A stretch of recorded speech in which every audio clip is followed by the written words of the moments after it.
এই যে বন্ধুরা শুনছো, নতুন নতুন রোমান্টিক ভালোবাসার গল্প পেতে ও শুনতে চাইলে আমাদের সাগর অফিসিয়াল চ্যানেলটি সাবস্ক্রাইব করে বেল বাটনটি অন করে দিও। লাইক কমেন্ট করতে মোটেও ভুলবেন না কিন্তু। ধন্যবাদ সবাইকে। অনিক, হোয়াট আ প্রেজেন্ট সারপ্রাইজ! এতদিন পর কি মনে করে এসেছো? কোনো দরকার পড়েছে নাকি? সাইমা, তুমি এখানে? তুমি জানো আমি তোমাকে কত জায়গায় খুঁজেছি। সিরিয়াসলি? তুমি আমাকে খুঁজেছো? কিন্তু কেন? তোমার তো আমাকে খুঁজে বেড়ানোর কথা নয়, কারণ তুমি তো তোমার আপন ঠিকানা খুঁজে পেয়েছিলে, তাই না? তাহলে হঠাৎ এতদিন পর আবার আমার খুঁজে বের হলে কেন? আমি তো কখনো বলিনি আমাকে খুঁজতে। তুমি এতদিন কোথায় ছিলে? দেখো সাইমা, তুমি আগেও আমাকে ভুল বুঝেছিলে আর এখনো ভুল বুঝছো। দেখো, আমি এখানে কোনো সত্য মিথ্যের বিচার করতে বসিনি। তুমি এখানে কেন এসেছো সেটা বলো। তুমি যেদিন যা দেখেছিলে সেটা সত্য ছিল না। এসকে খান গ্রুপ অফ ইন্ডাস্ট্রিজের মার্কেটিং অফিসার পদে সার্কুলার ছিল, সেই ইন্টারভিউ দিতে এসেছি। কিন্তু তুমি এখানে কি করছো? আর এতদিন তুমি কোথায় ছিলে? সিরিয়াসলি? তুমি এসেছো মার্কেটিং অফিসার পদের ইন্টারভিউ দিতে? দ্য গ্রেট অনিক আহমেদ, যার দেশের টপ লেভেলে থাকার উচিত ছিল, যেটা তুমি একদিন বলেছিলে, এখন সে সামান্য একটা চাকরির পেছনে ছুটছে। টাইম চেঞ্জড তো। দেখো সাইমা, পরিস্থিতি সবসময় মানুষের হাতে থাকে না। আজ একজনের সময় ভালো, কাল অন্যজনের। সময় মানুষকে অনেক কঠিন জিনিস শিখিয়ে দেয়। আমি কাল যা ছিলাম আজ যে ঠিক তাই থাকবো এমন নিশ্চয়তা তো কেউ দেয়নি। আমার সাথেও ঠিক সেইটাই হয়েছে। বাহ, বেশ ভালো কথা বলতে শিখে গেছো তো। তোমার তো কিছু হোক বা না হোক, কথা বলার কনফিডেন্স কিন্তু অনেক বেড়েছে। তুমি এখানে কি করছো? আর এতদিন কোথায় ছিলে? তোমার কোনো খবর কেউ জানতো না। সোশ্যাল মিডিয়া নাম্বার সব জায়গায় তন্ন তন্ন করে খুঁজেছি তোমাকে, কিন্তু কোথাও পাইনি। যারা হারিয়ে যায় তাদের খুঁজে পাওয়া যায়, কিন্তু যারা নিজে থেকে হারিয়ে যায় তাদের খুঁজে পাওয়া যায় না। By the way, mister Anik Ahmed, আপনি যে এসকে গ্রুপ অফ ইন্ডাস্ট্রিজের মার্কেটিং অফিসার হিসেবে ইন্টারভিউ দিতে এসেছেন, সেই কোম্পানির মালিকের একমাত্র উত্তরাধিকারী আমি। মানে তুমি এসকে গ্রুপের মালিক? বুঝলাম না। তার মানে তুমি সাজ্জাদ খানের একমাত্র কন্যা সাইমা খান? অনেকের কথা শেষ হতেই সাইমা চোখের ইশারায় পরিষ্কার জানিয়ে দিলেও অনেক ঠিকই বুঝেছে। অনেকের চোখ বিস্ময়ে বড় হয়ে গেল। এতদিনের পরিচিত না, খুব ভালো পরিচিত একজন মানুষ, কিন্তু সাইমা কিন্তু সাইমা কখনোই তাকে বুঝতে দেয়নি সে এত বড়লোক বাবার মেয়ে। সাইমা অনেককে এভাবে স্থির হয়ে তাকিয়ে থাকতে দেখে নিজেকে বলে উঠল, তো মিস্টার অনিক আহমেদ, এখানেই দাঁড়িয়ে থাকবেন নাকি ইন্টারভিউটা দেবেন?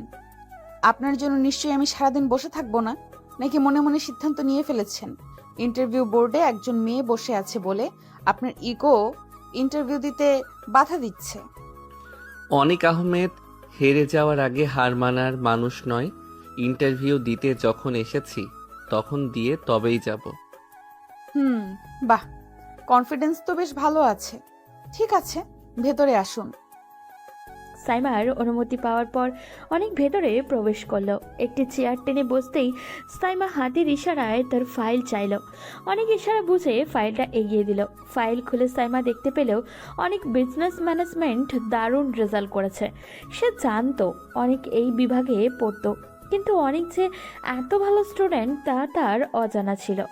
ফাইল দেখে সাইমা অনেককে বলল, আপনার তো একাডেমিক কোয়ালিফিকেশন ভালো, সাবজেক্টও স্ট্রং, তাহলে হঠাৎ সব বাদ দিয়ে মার্কেটিং অফিসার পদে কেন বেছে নিলেন? আপনি চাইলে আরো বড় কিছু করতে পারতেন। তুমি তো জানো। সরি, ঠিক বুঝলাম না। আপনি কি আপনার বসের সাথে এভাবেই কথা বলবেন? শুধুমাত্র একাডেমিক রেজাল্ট জানলেই চলে না, সাথে ম্যানার্সও থাকতে হয়। অনেক বুঝতে পারলো সাইমা নিখুঁতভাবে তাকে অপমান করলো। তবুও সে দমে গেল না, কারণ এই চাকরি শুধু তার নিজের জন্য নয়, তার পরিবারের জন্যও দরকার। আর সবচেয়ে বড় কথা, যাকে সে এতদিন পাগলের মতো খুঁজেছে তাকে আজ সামনে পেয়েছে। যদি কোনোভাবে এই চাকরিটা পায় তাহলে অন্তত তার কাছাকাছি থাকতে পারবে ও। সে আর কোনো কথা না বাড়িয়ে মাথা নিচু করে বলল। Sorry madam.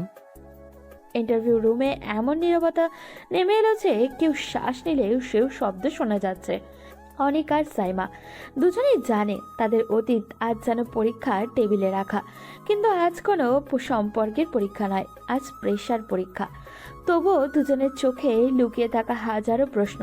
সাইমা ঠান্ডা গলায় ফাইল বন্ধ করলো, তারপর ধীরে ধীরে চোখ তুলে তাকালো অনিকের দিকে, একটা দৃষ্টি যেখানে রাগ, অভিমান, ব্যথা সব কিছু মিশে আসছে। তাহলে মিস্টার অনিক আহমেদ, আপনি বলেছিলেন কেন এই চাকরি চান?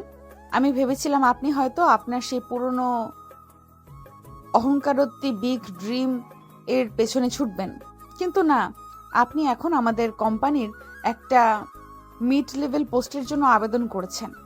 কারণ কারণ জীবন সবসময় আমাদের ইচ্ছে মতো চলে না ম্যাডাম। কখনো কখনো কিছু সিদ্ধান্ত নিতে হয় যা আমরা চাই না, তবুও নিতে বাধ্য হই। আমারও তেমনই হয়েছে। পরিবারের দায়িত্ব, বাবার অসুস্থতা, ছোট ভাইয়ের পড়াশোনা, সব মিলিয়ে একটা স্থির চাকরি দরকার ছিল। আর আমি এই ক্ষেত্রটা ভালো জানি, তাই আবেদন করেছি। ও, তো আপনি বলতে চাইছেন আপনি ম্যাডাম সাইমা খানের কোম্পানিকে ব্যবহার করতে চান আপনার পার্সোনাল সমস্যার সমাধান হিসেবে? না ম্যাডাম, আমি আপনার কোম্পানিকে ব্যবহার করতে আসিনি। আমি এখানে কাজ করতে এসেছি, আর যোগ্যতা অনুযায়ী সুযোগ পেলে প্রমাণ করতে পারবো আমি এই চাকরির যোগ্য। সবকিছু মিশে আছে। সাইমা চেয়ারে হালকা হেলান দিয়ে বসলো, চোখে সেই পুরনো ক্ষতের ছাপ যা এখনো শুকায়নি। সে জানে তার সামনে যে মানুষটা বসে আছে সে একসময় তার পৃথিবী ছিল, আর আজ তার অধীনস্থ কর্মচারী হওয়ার আবেদনকারী। ঠিক আছে, তাহলে বলুন, যদি আপনাকে আমাদের কোম্পানির মার্কেটিং অফিসার হিসেবে নিযুক্ত করা হয়, আপনি প্রথম 6 মাসে কি কি লক্ষ্য নিয়ে কাজ করবেন? আমাদের কোম্পানির জন্য আপনার পরিকল্পনা কি? প্রথমত, আমরা এখানকার মার্কেটিং ক্যাম্পেইনগুলোতে ইমোশনাল অ্যাটাচমেন্ট হারাচ্ছি। কাস্টমার শুধু বিজ্ঞাপন দেখে পণ্য কিনে না, তারা ব্র্যান্ডের সাথে যুক্ত হতে চায়। তাই প্রথম 6 মাসে আমি 1. ব্র্যান্ড কনজিউমার কানেকশন বাড়ানোর জন্য real time history based ad চালু করব। 2. অনলাইন প্ল্যাটফর্মে কাস্টমার এঙ্গেজমেন্ট 25% বাড়ানোর লক্ষ্য নেব। আর তৃতীয়ত, নতুন 3টি অঞ্চলে ডিস্ট্রিবিউশন নেটওয়ার্ক চালু করব, যেখানে এখনো এসকে গ্রুপের উপস্থিতি কম। অনেক বলতে বলতে থামলো না। বড় বড় কর্পোরেটর শব্দ, চমৎকার প্রেজেন্টেশন সবই ছিল। সাইমা লক্ষ্য করছিল প্রতিটা অভিব্যক্তি। এই অনিক যে একসময় তাকে নিয়ে ভবিষ্যতের হাজারো স্বপ্ন দেখত, আজ সেই মানুষটা তার সামনে বসে ব্যবসায়িকভাবে কথা বলছে, একদম পেশাদারি, অনুভূতিহীন। কিন্তু সাইমা জানে অনেকটা এমন নয়, সে শুধু পরিস্থিতিকে মানিয়ে নিতে শিখেছে। আপনি ভালোই প্রস্তুতি নিয়ে এসেছেন, কিন্তু একটা জিনিস আমার পরিষ্কার না, আপনি কি সত্যি এই কোম্পানিতে কাজ করতে চান, নাকি শুধু জীবনের চাপে পড়ে একটা স্টেবল চাকরি চান? ম্যাডাম, আমি চাই, খুব চাই, শুধু চাকরিটা নয়, আমি চাই আমার জীবনকে আবারও ঠিকভাবে সাজাতে। আর এখানে কাজ করলে আমি সেটা পারবো বলে মনে করি। সাইমা কিছুক্ষণ নীরব রইল, যেন ভাবছে এই মানুষটাকে সে কোথায় হারিয়ে ফেলেছে, কেন হারিয়েছে, নাকি সে কখনোই তাকে সত্যিকারের ভাবে জানেনি। হঠাৎ সাইমা ফাইল বন্ধ করে জোরে জোরে টেবিলে রাখলো।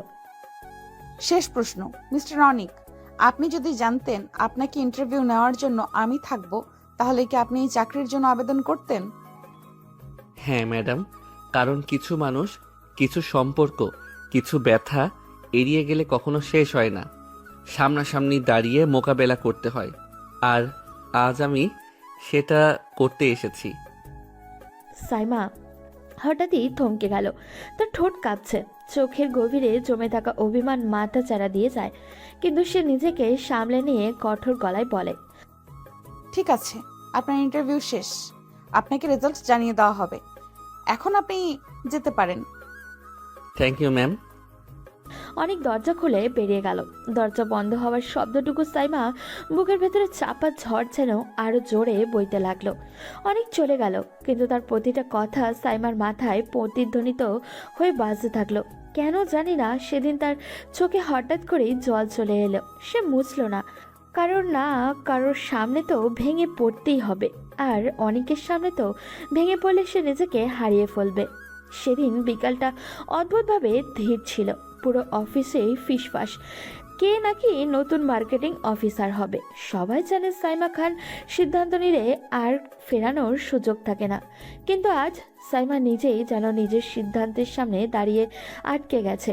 তার ল্যাপটপে 3 জন শর্ট লিস্টে প্রার্থীর নাম, তানভীর রহমান, মেহেদি হোসেন আর অনিক আহমেদ। সাইমা 3 বার নামগুলো পড়ল। প্রতিবারই তার চোখ থেমে গেল তৃতীয় নামটায়। হঠাৎই কেবিনের দরজায় আবারও টোকা পড়ল। টুকটুক শব্দ হলো। কামিন। ভিতরে ঢুকলো রাফিন, তার হাতে কাগজপত্র, কিছুটা কিন্তু মুখে উদ্বেগ। রাফিন হলো সাইমা কোম্পানির HR ডিপার্টমেন্টের হেড। ম্যাম, আমরা ফলাফল আজকেই ফাইনাল করতে চাই। সকল ডকুমেন্ট প্রস্তুত, শুধু আপনার ফাইনাল সিল প্রয়োজন। রাফিনের কথা শুনে সাইমা মাথা নাড়ালো, কাগজগুলো নিল, কিন্তু কোনো কিছুই আর মনোযোগ সহকারে পড়ল না। যেন সে শুধু মাত্র কাগজ ধরেই বোঝার চেষ্টা করছে এতে ঠিক তার কার ভাগ্য লেখা রয়েছে। রাফিন বিষয়টা লক্ষ্য করলো এবং সাইমাকে নরম গলায় বলল, ম্যাম, আমি আপনার থেকে আপনার ব্যক্তিগত কিছু জানতে চাই না, জানতে বলতেও চাই না, কিন্তু আপনি যদি কিছু মনে না করেন, এই সিদ্ধান্ত আপনাকে আবার নতুন করে মানসিকভাবে ভেঙে দিবে। সাইমা হঠাৎই চোখ তুলে তাকালো, কিন্তু সাইমা অবাক হলো না, কারণ রাফিন হলো সাইমা আর অনিকের ভার্সিটির জীবনের খুব ভালো একজন বন্ধু। সাইমা আর অনিককে সে পূর্ব পরিচিত, এটা রাফিন খুব ভালোভাবেই জানা। দৃঢ় কঠোর দৃষ্টি। মিস্টার রাফিন, আমি কারো জন্য ভেঙে পড়ার মানুষ নই। এতদিনে এইটুকু অন্তত আপনার আমাকে চিনে যাওয়ার কথা, কিন্তু আমার বলতে খারাপ লাগছে যে এতদিনও আপনি আমাকে ঠিক চিনে উঠতে পারলেন না। আমি কখনোই আর কারোর জন্য নিজেকে কষ্ট দেই না বা অন্য কারোর কথা ভাবিও না। আমার কাছে আমার আত্মসম্মান এবং আমার বাবার এই কষ্টের সাম্রাজ্য সব থেকে বেশি গুরুত্বপূর্ণ। তাই এখন আমি আর কোনো কষ্ট পাই না, কোনো কিছুর জন্যই পাই না। Not anymore. তাহলে ঠিক আছে, আসলে আমি আপনাকে নিয়ে চিন্তিত ছিলাম, সেখান থেকেই প্রশ্নটা করা। দুঃখিত ম্যাম, আমাকে ক্ষমা করবেন, আমি যা ভাবছেন এমন কিছুই না। তাহলে আপনার চূড়ান্ত সিদ্ধান্ত? সাইমা গভীর নিঃশ্বাস নিল, কয়েক সেকেন্ড পুরো নিস্তব্ধ। তার আঙুল ধীরে ধীরে অনিকের নামের পাশে সিলেক্টেড চিহ্ন টিক দিল। সাইমা যখন কোনো দ্বিধা ছাড়াই অনিককে সিলেক্ট করে, তখন রাফিন সাইমার পাশে দাঁড়িয়েছিল। রাফিন এক পলক সাইমার দিকে তাকালো, বিস্ময়ে তাকিয়েও থাকলো। ইউসেলফ টেড হিম। হ্যাঁ, কারণ সে যোগ্য, আর আমার ব্যক্তিগত অনুভূতি এখানে কাজ করবে না। আমি সব সময় নিজেকে ব্যক্তিগত জীবন এবং প্রফেশনাল জীবন এক করি না, এটা আপনাকে মাথায় রাখতে হবে। আমি কখনোই আমার ব্যক্তিগত জীবনের কোনো ছায়া আমার প্রফেশনাল জীবনে পড়তে দেব না, আর এটা আমি কোনো ব্যক্তিগত টান থেকে করি না। অনেক নিজের যোগ্যতা দিয়ে এই জায়গাটা অর্জন করে নিয়েছে, তাই বলে আমি আমার ব্যক্তিগত কোনো ঘটনার জন্য একজন যোগ্য ক্যান্ডিডেটকে তার যোগ্যতা থেকে দূরে সরিয়ে দিতে পারি না। আমি বস, দুর্বল নই। রাফিন বুঝতে পেরেছে সাইমা কখনো আবেগী হয়ে কোনো সিদ্ধান্ত গ্রহণ করে না। সে যথেষ্ট বুদ্ধিমান এবং পরিশ্রমী একটা মেয়ে। রাফিন সম্মানের সাথে মাথা নাড়ালো এবং সাইমাকে উদ্দেশ্য করে বলল, ঠিক আছে ম্যাম, নিশ্চয়ই আপনি আপনার কোম্পানির জন্য সবসময় বেস্ট সিদ্ধান্তটাই নেবেন। আমি তার অফার লেটার প্রস্তুত করছি। রাফিন দ্রুত নিজের কথা শেষ করে সে বেরিয়ে গেল। রুমে আবার একা সাইমা। টেবিলের উপর মাথা নিচু করতেই তার চোখ দিয়ে দুফোঁটা পানি টুপটুপ করে পড়ল। সে দ্রুত মুছে ফেলল। এটা কখনো আমি আমার আত্মসম্মানকে দুর্বল করতে দিব না, কারণ এটা আমার দুর্বলতা নয়। এটা শুধুমাত্র আমার প্রেশার, শুধু চাপ। হ্যাঁ, শুধু চাপ, আর কিছু না। কিন্তু সে যা ভিতরে ভিতরে নিজেকে শক্ত রাখার চেষ্টা করছে, কিন্তু তারপরেও তার বুকের মধ্যে কোথাও একটা যে দুর্ভাব্য ভার জমেছিল, তার কোনোভাবেই লুকানো যাচ্ছিল না। অনেক সোফায় বসে, পাশে চা ঠান্ডা হয়ে গেছে, তার চোখে বারবার ফোনের দিকে। হয়তো ফলাফল আজই আসবে, হয়তো আবার আসবেও না, কিন্তু অন্য একটা দুশ্চিন্তা তাকে বেশি করে করে খাচ্ছে। সাইমা কি আমার কারণে চাকরিটা আটকে দেবে? তবুও মনটা বলছে না, সে তো এমন নয়। আর যাই হোক, সাইমা কখনো নিজের সজ্ঞানে কারোর কোনো ক্ষতি করবে না, এটা আমি মনে প্রাণে বিশ্বাস করি। অনেক বাড়িতে আসার পর থেকে তার মাথায় অনেক রকমের চিন্তা ঘুরপাক খাচ্ছে, কিন্তু সে কোনো কিছুই ঠিকঠাক জবাব খুঁজে পাচ্ছিল না। ঠিক তখনই হঠাৎ করে অনেকের ফোন বেজে ওঠে। অনেক ফোনের দিকে তাকিয়ে দেখে তার খুব পরিচিত একটি নাম্বার, যেটা দেখে অনেক মুখের অজান্তে হাসি রেখা ফুটে ওঠে। অনেক ফোনটা হাতে নিয়ে বালকনিতে চলে যায় এবং ফোনটা রিসিভ করে বলে, এই কি অবস্থা? ফোনের ওপাশ থেকে হয়তোবা কিছু একটা বললেও অনেককে, যেটা শুনে অনেকের হাসি রেখাটা আরো চওড়া হয়ে উঠল। এরপর অনেক নিজে থেকেই আবারও বলে উঠল, চিন্তা নেই, ওকে যখন গর্ত থেকে টেনে বের করে আনতে পেরেছি তখন আমি আর কখনোই তাকে হারিয়ে যেতে দিব না। শক্ত করে আটকে রাখবো, জড়িয়ে রাখবো নিজের বুকের মাঝে, যেন কোনোভাবে আমাকে আর একা রেখে চলে যেতে না পারে। অনেক হয়েছে, অনেক কষ্ট সহ্য করেছি আমি, কিন্তু আর না। এবার ওকে প্রত্যেকটা কষ্টের জবাব দিতে হবে। কেন সে আমাকে এতটা কষ্ট দিয়েছে, কি অপরাধ ছিল আমার? ও যেন কোনোভাবে আমার কাছ থেকে আর পালাতে না পারে। এই জন্যই তো পার্মানেন্টলি সবসময় ওর কাছে থাকার ব্যবস্থা করছি। আর ধন্যবাদ আমাকে এতটা সাহায্য করার জন্য, আমার প্রাণ ভোমরাকে খুঁজে বের করার জন্য, আমাকে সাহায্য করার জন্য। ট্রিং ট্রিং। অনেক কথা বলে ফোনটা কাটার পর হঠাৎ করে তার ফোনে একটা নোটিফিকেশন আসে। অনেক ফোনের স্ক্রিনের দিকে তাকিয়ে দেখে ফোনের মেইল নোটিফিকেশন। অনেকের যেন হাত পাত কাঁপতে শুরু করলো। মেইল খুলল। মেইলটিতে খুলে হঠাৎ করে অনেক যেটা দেখলেও মোবাইল মেইলটির যা দেওয়া আছে সেটা দেখে অনেকের চোখ কপালে উঠে যায়। অনেক হঠাৎ করে কি নিয়েছে ভুলে যায়। Congratulation, you have been selected as the marketing officer of A SK group. অনেকের বুক ধক করে উঠল। অনেকের বুক ধকধক করে উঠল। সে এক দৃষ্টিতে স্ক্রিনের দিকে তাকিয়ে থাকলো। কয়েক সেকেন্ড পর মুখে তীব্র অদ্ভুত এক হাসি ফুটে উঠল, যেন আনন্দ আর অস্বস্তি একসাথে। তাহলে তুমি আমাকে সুযোগ দিলে সাইমা। বিশ্বাস করো সুইটহার্ট, এটা তোমার দেওয়া শুধুমাত্র সুযোগ না, তোমাকে আবার নিজের করে পাওয়ার একটি আশার আলো। আমি আর কোনোভাবেই এই সুযোগ হাতছাড়া করব না। তোমাকে আমার হতেই হবে। এবার আর আমি তোমাকে নিজের থেকে আলাদা করব না, তোমাকে আর হারিয়ে যেতে দিব না, কখনোই না। I promise. তার চোখে এক ফোঁটা জল চিকচিক করে উঠল। তার আবেগ কেমনভাবে বাইরে বেরিয়ে আসছে, যেন সে অনেক সাধনার পর তার ধৈর্য এবং সাধারণ ফল পেয়েছে। অনেকে মনে মনে আরও একবার বলে উঠল, আমি এবার প্রমাণ করব যে আমি কোনো ভুল করিনি। না তুমি কোনো ভুল করেছিলে, আর না আমি কোনো ভুল করেছি। আমরা দুজনেই পরিস্থিতির শিকার হয়েছি। সরি, আমি ভুল করিনি, কিন্তু তুমি ভুল করেছো, মস্ত বড় ভুল করেছো আমাকে একা ফেলে হারিয়ে গিয়ে। তোমার কোনো আইডিয়া নেই আমি ঠিক কতটা কষ্ট নিয়ে তোমাকে খুঁজে বেরিয়েছি। বেঁচে থেকেও যেন মৃত্যু যন্ত্রণা সহ্য করেছি। পরদিন সকালে অদ্ভুত এক উত্তেজনায় ভরা ছিল। সবাই নতুন অফিসারের সাথে দেখা করতে উদ্গ্রীব, কিন্তু সবার চোখে একটাই প্রশ্ন, নতুন অফিসার আর ম্যাডাম কোথাও যেন কিছু তো একটা আছে। ঠিক সকাল 9:30টায় লিফট থামলো। লিফটের দরজা খুলতেই অনেক প্রবেশ করলো। সাদা শার্ট আর ডার্ক ব্লু প্যান্ট, গম্ভীর চোখ। তার উপস্থিতিতেই অফিসের বাতাস কেমন যেন বদলে গেল। রিসেপশনিস্ট মৃদু হেসে বলল, স্যার, আপনাকেই খুঁজছিলাম। ম্যাম আপনাকে ওনার নিজের কেবিনে ডাকছেন। অনেক মাথা নাড়ালো। অনেক সাইমার কেবিনের সামনে দাঁড়িয়ে দরজায় নক করে টকটক শব্দ করলো। কামিন। অনেক দরজা খুলে ঢুকলো।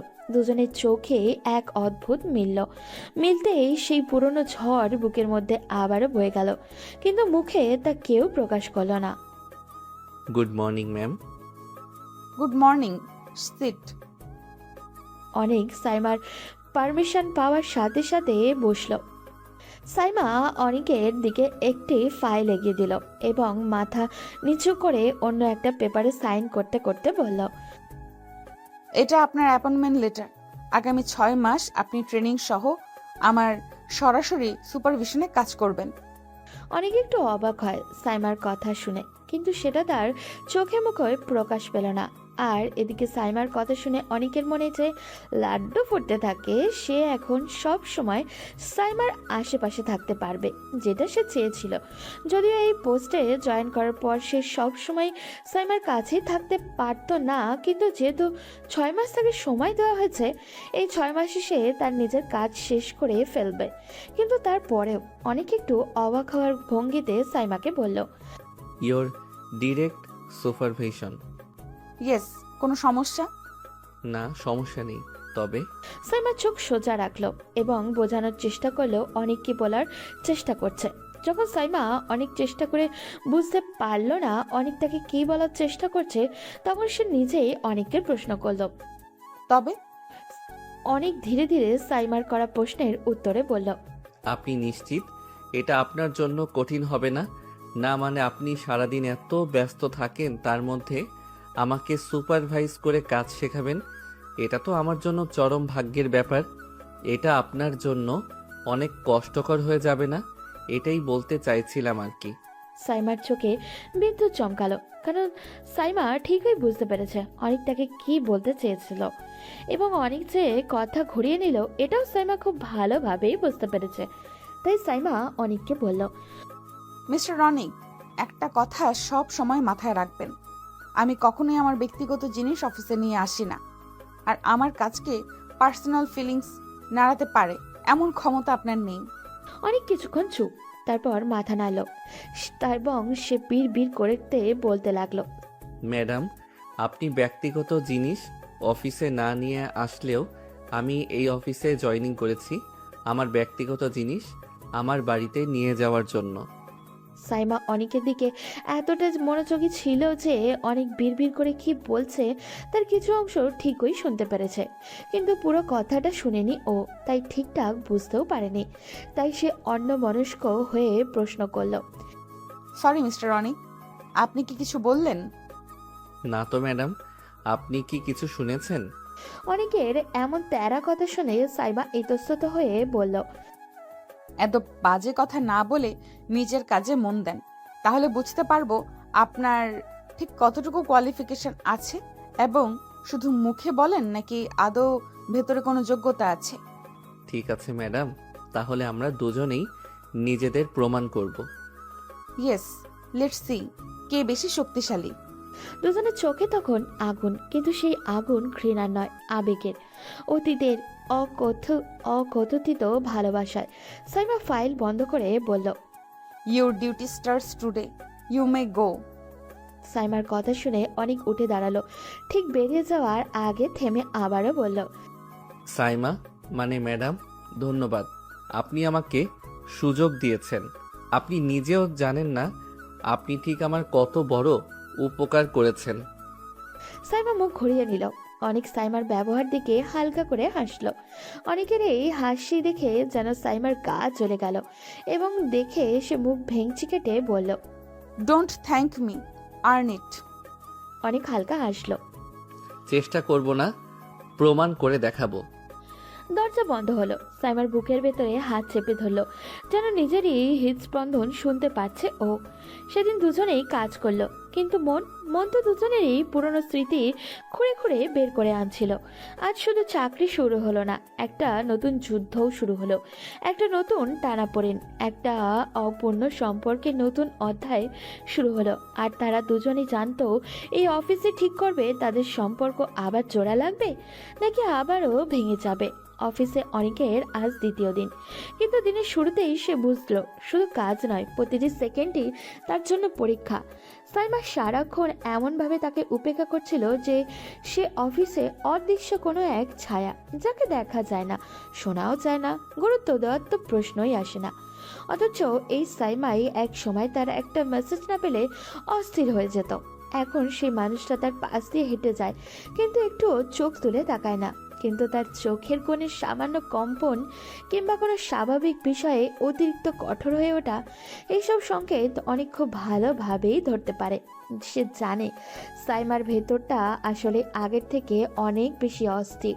শুধু পার্থক্য হচ্ছে সাইমা এই অস্থিরতাকে মুখোশের আড়ালে ঢেকে ফেলতে শিখেছে। দুপুরে সবার সামনে আবার মিটিং, অনেক প্রেজেন্টেশন দিচ্ছে, রুমে হালকা গরম, সবাই মনোযোগী, কিন্তু সবার চোখের আড়ালে একটা তীক্ষ্ণ দৃষ্টি রয়েছে সাইমার। সে এমনভাবে অনেককে দেখছিল যেন সে কোনো ভুলের অপেক্ষায় আছে। অনেক কথা বলছিল ধারাবাহিকতা ভাবে, কিন্তু তার ভেতরের চাপা উত্তেজনা তাকে বারবার শ্বাস ফেলতে বাধ্য করছিল। ঠিক তখন তার গলা একটু থেমে যায়, রুমের সঙ্গে সঙ্গে নিস্তব্ধ। আর সেই নীরবতা ভেঙেই ঠিক তখনই সাইমার কণ্ঠে শোনা যায় একটা ঠান্ডা ধারালো কিন্তু গভীর একটা গলা। মিস্টার অনিক, আমি আশা করেছিলাম আপনি অন্তত আপনার প্রেজেন্টেশনের সময়টুকুতে নিজেকে স্থির রাখতে পারবেন। পেশাদার মানুষ হিসেবে এটা আপনার দায়িত্ব, যে কোনো পরিস্থিতিতে নিজেকে কনফিডেন্ট রাখা। যদি আপনি মাঝপথে থেমে যান অথবা কোনোভাবে নিজের আবেগকে আপনার কাজের ওপর প্রভাব ফেলতে দেন, তাহলে সেটা আপনার ব্যক্তিগত অদক্ষতা এবং তার দায় এই টিম নিবে না। তাই আপনি যা শুরু করেছেন তা শেষ করুন এই মুহূর্তেই। রুমে চাপা দীর্ঘ অস্বস্তি। অনেক মাথা তোলে, তার চোখে ব্যথায় এক চকচকে স্তর জমতে ওঠে, কিন্তু সে খুব শান্ত গলায় বলতে শুরু করে, জি ম্যাম, আমি শেষ করছি। তবে একটা কথা, আপনি সবসময় বলেন আমি যেন কাজের ক্ষেত্রে ব্যক্তিগত ব্যাপার না আনি, এবং আমি সেটা পুরোপুরি মানি। কিন্তু আপনি কি জানেন, আপনি যখন এভাবে আমাকে হার্শ বা অস্বাভাবিকভাবে চাপ দেন, সেটা আমাকে কাজের মধ্যে নয়, আমার ব্যক্তিত্বের ওপর আঘাত করে।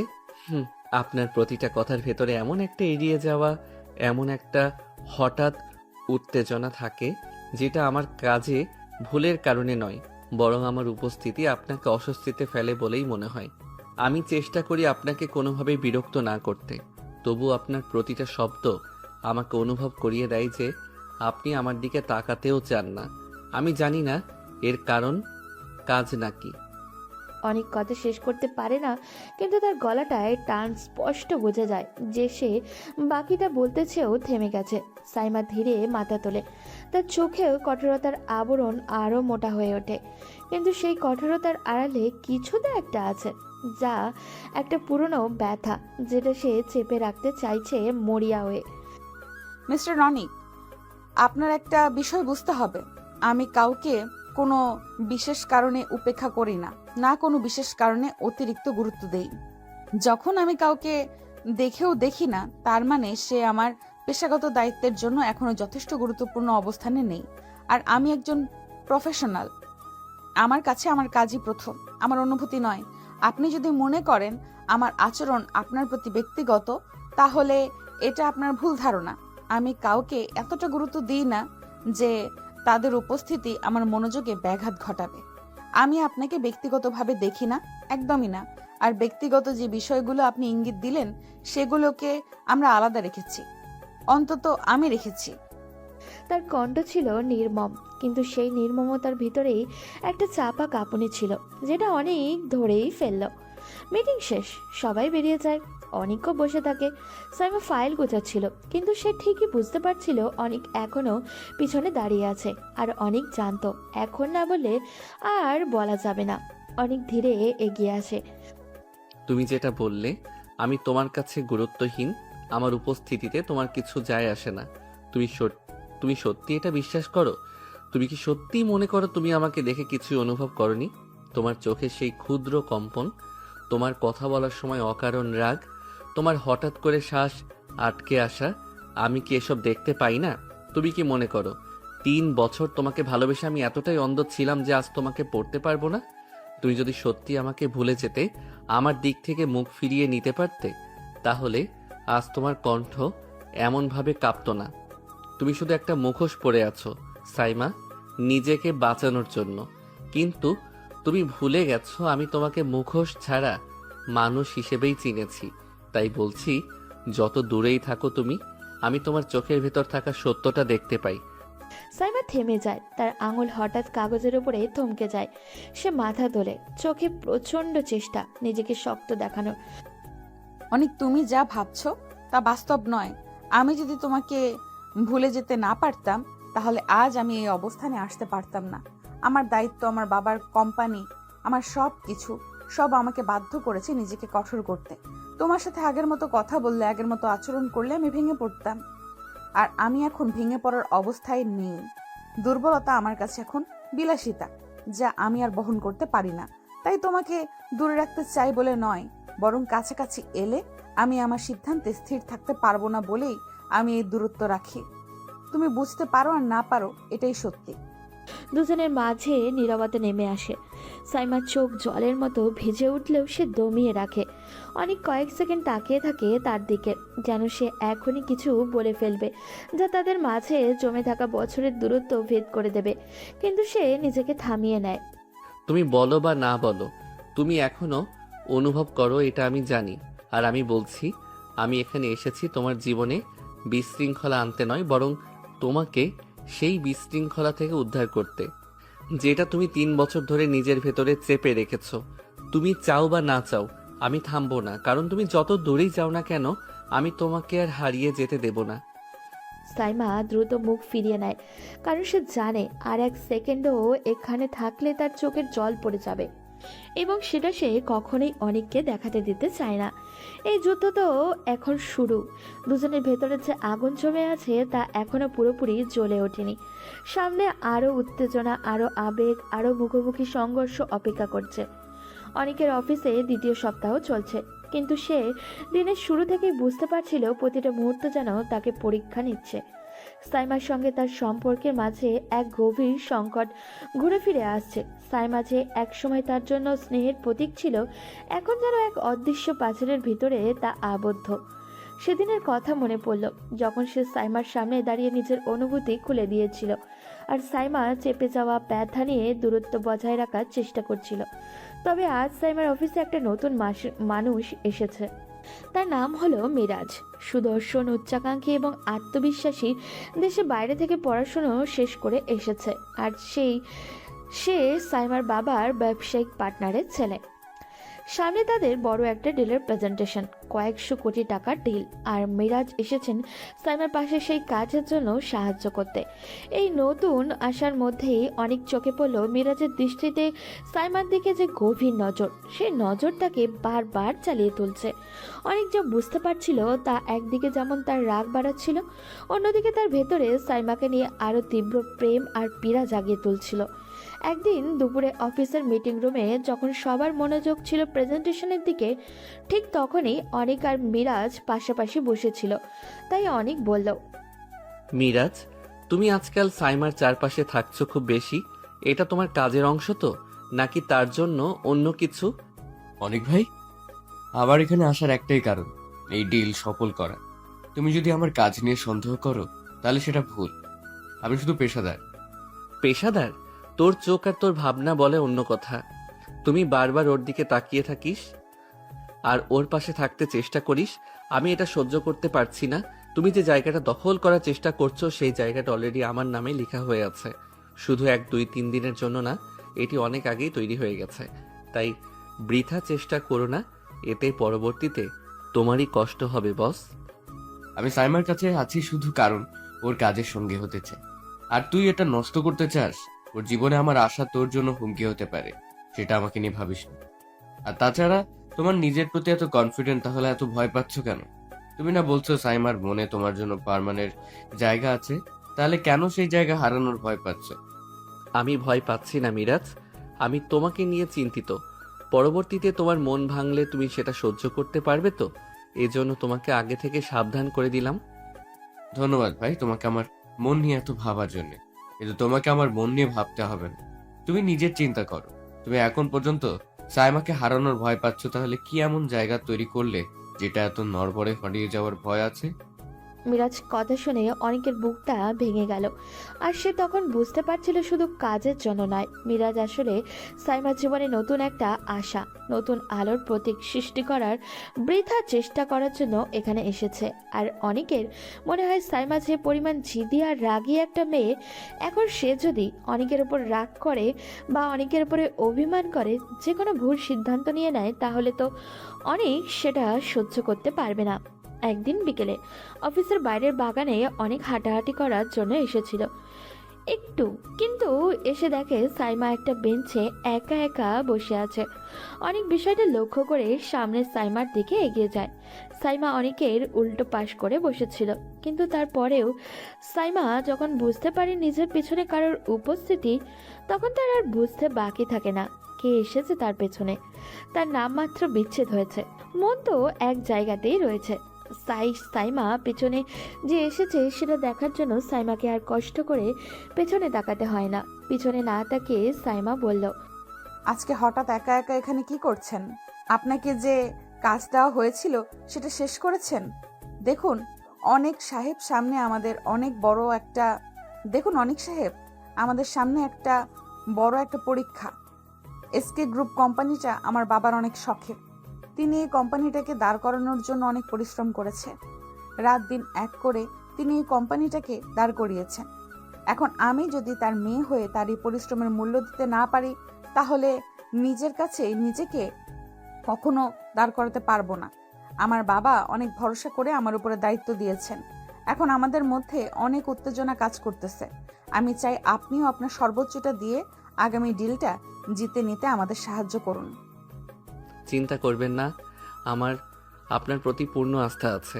আপনি অত্যন্ত বুদ্ধিমতী এবং পরিশ্রমী একটা মেয়ে। আমি জানি আপনি যদি চেষ্টা করেন তাহলে নিশ্চয়ই আপনি আপনার লক্ষ্যে পৌঁছাতে পারবেন।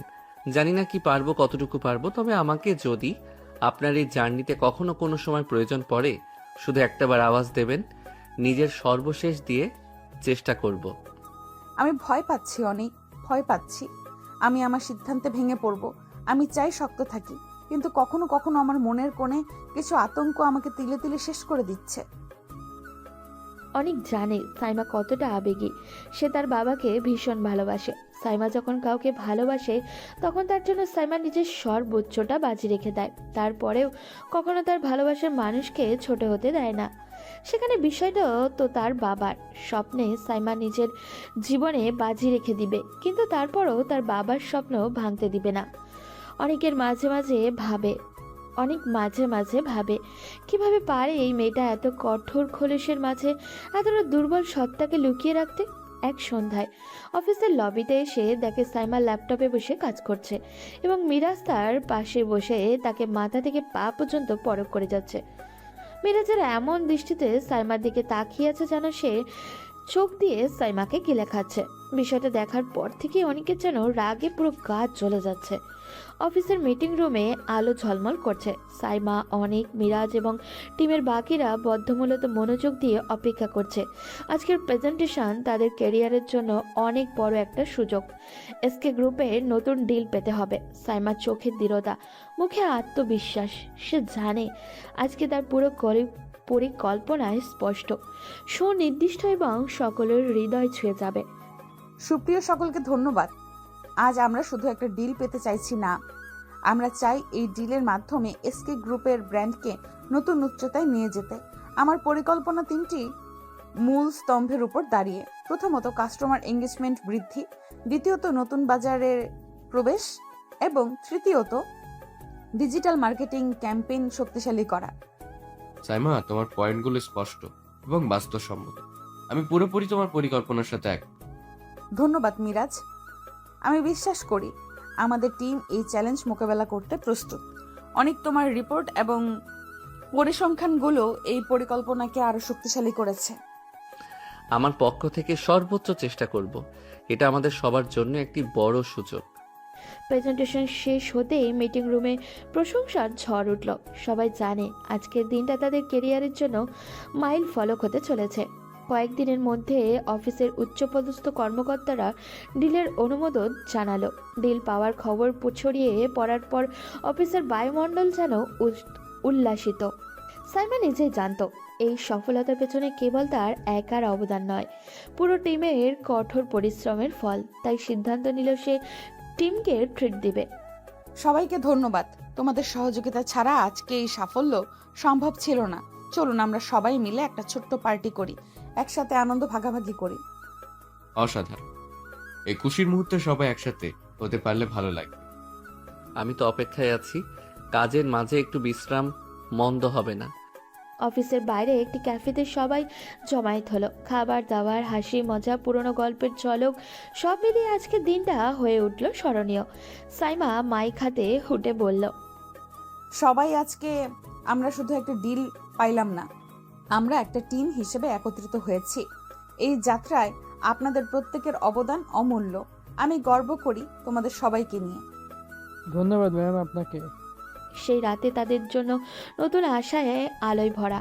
অনেকের চোখ যেন নতুন স্বপ্ন। মিরাজের মুখে একটা অদৃশ্য সুরক্ষা আর সাইমার মনের স্বপ্নের ডানা পাখা মেলার মতো ছড়িয়ে পড়ল।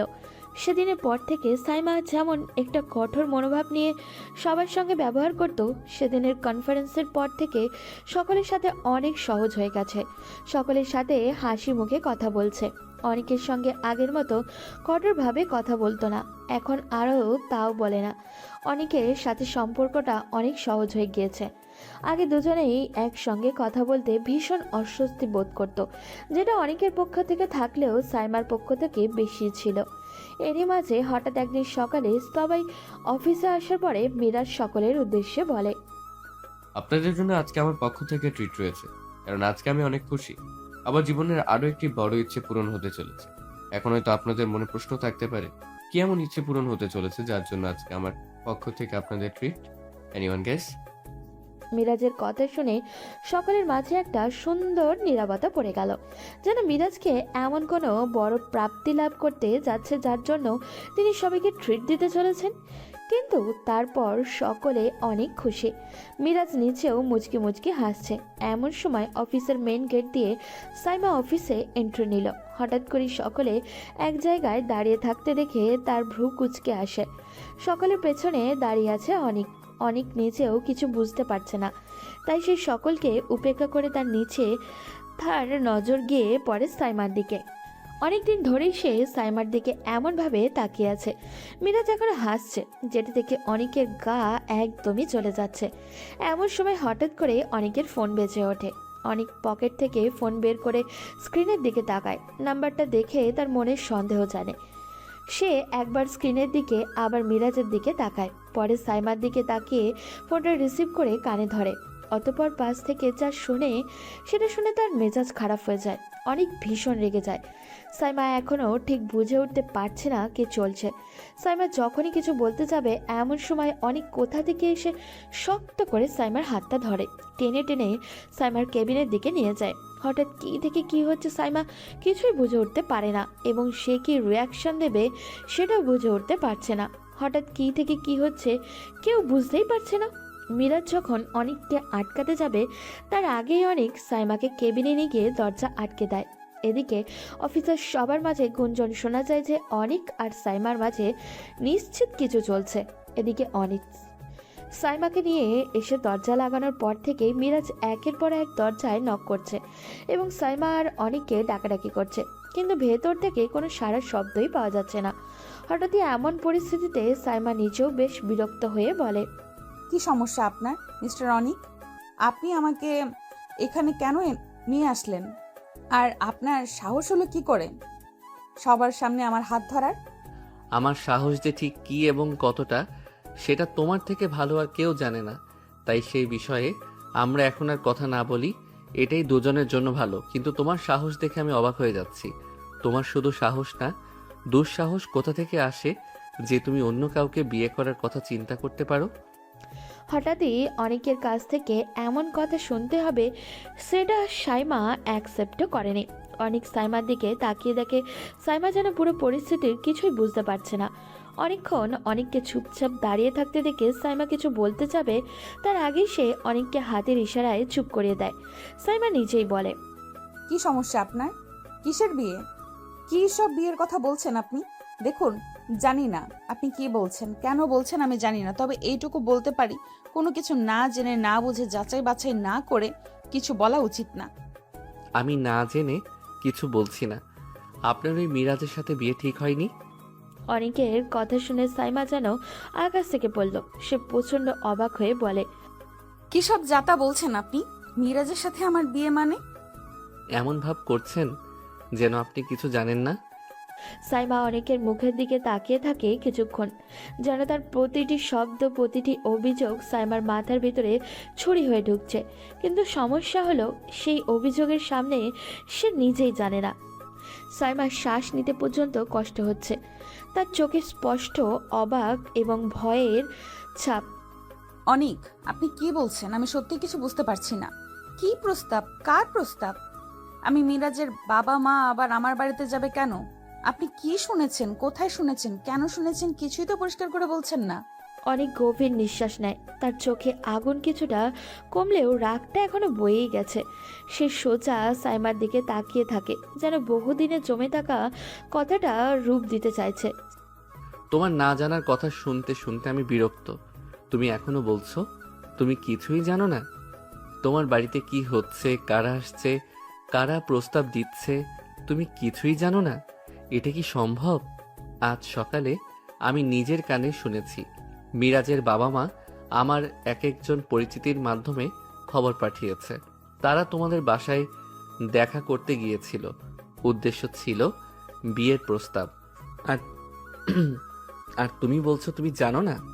সাইমা হতবাক। তার মুখ শুকিয়ে যায়। সে ধীরে ধীরে একটা চেয়ারে বসে পড়ে, যেন পা দুটো আর তাকে ধরতে পারছে না। আমি তো নিজের কানেই বিশ্বাস করতে পারছি না। কোথায় কি হচ্ছে আমি কিছুই জানি না। আপনি অন্তত একটু পরিষ্কার করে বলবেন। অনিক, আমি শপথ করে বলছি আমি কিছুই জানি না, বিশ্বাস করুন। আমার পরিবারের কেউ আমাকে বলেনি, কেউ কিছু আলোচনা করেনি, এমনকি মিরাজও আমাকে কখনো এমন কিছু বলেনি। সে যদি সত্যি এমন কিছু করে থাকে তাহলে সেটাও আমি এই মাত্র আপনার মুখেই প্রথম শুনছি। আমি জানতামই না এমন কিছু ঘটেছে। আপনি কেন ভাবছেন আমি সব জানি? কেন ভাবছেন আমি ইচ্ছে করে কিছু লুকাচ্ছি? অনেক 2 সেকেন্ড চুপ থাকে, কিন্তু তার ভেতরের ক্ষোভ এখনো পড়ে চলেছে। সে এক ধাপ করে এগিয়ে এসে টেবিলের ওপরে হাত রাখে এবং হালকা ঝুঁকে সাইমার দিকে তাকায়। কারণ তুমি আমাকে কখনো কিছু বলো না সাইমা।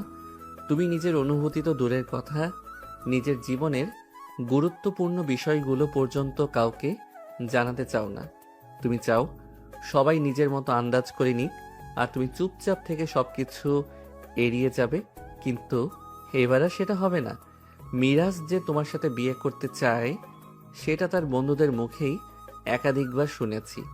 আজ যখন ফোনে আমাকে বলা হলো যে তাদের পরিবার তোমার বাড়িতে গেছে, তখন আমার মাথা কাজ করা বন্ধ হয়ে গেল। আর তোমার ওই আমি কিছু জানি না এই কথাটা এখন খুব বিশ্বাস করতে কষ্ট হচ্ছে। সাইমা এবার ক্ষুব্ধ হয়ে ওঠে। সে চেয়ার থেকে উঠে দাঁড়িয়ে তার চোখে জল চিকচিক করছে, কিন্তু সে চোখের জলকে খুব শক্ত করে আটকায়। আপনার বিশ্বাস করতে কষ্ট হচ্ছে সেটা আমি বুঝলাম, কিন্তু তাই বলে আপনি সবার সামনে আমাকে টেনে নিয়ে আসবেন?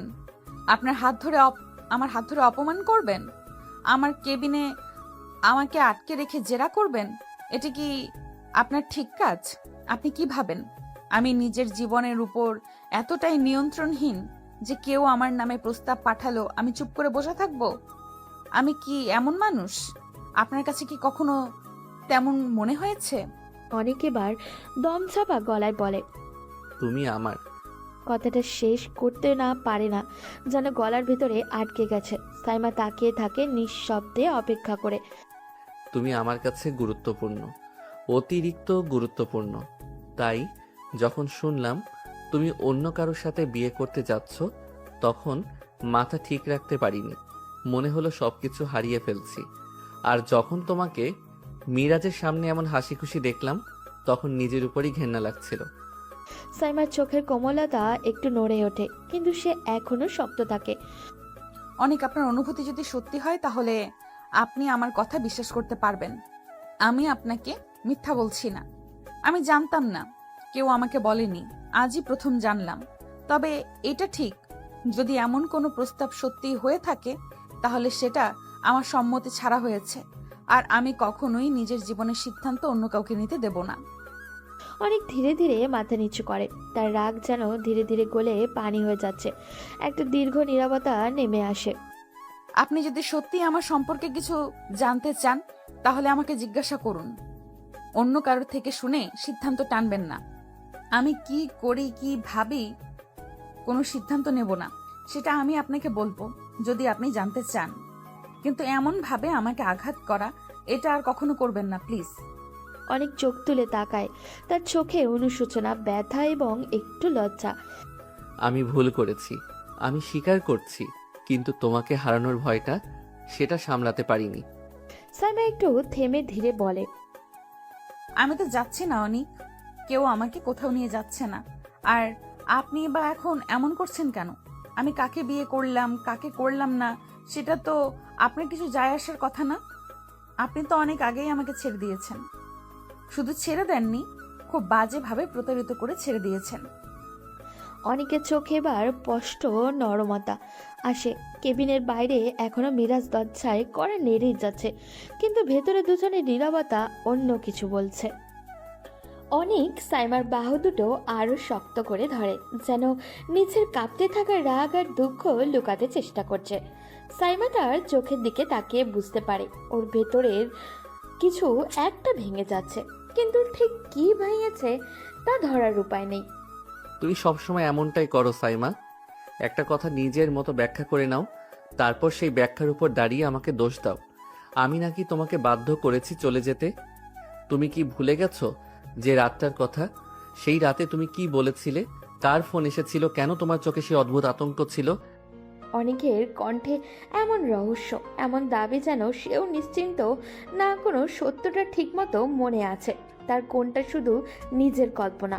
সাইমা হঠাৎই থমকে যায়, তার মুখের অভিব্যক্তি বদলে যায় 1 সেকেন্ডের জন্য, কিন্তু সে দ্রুত নিজেকে সামলে নেয়।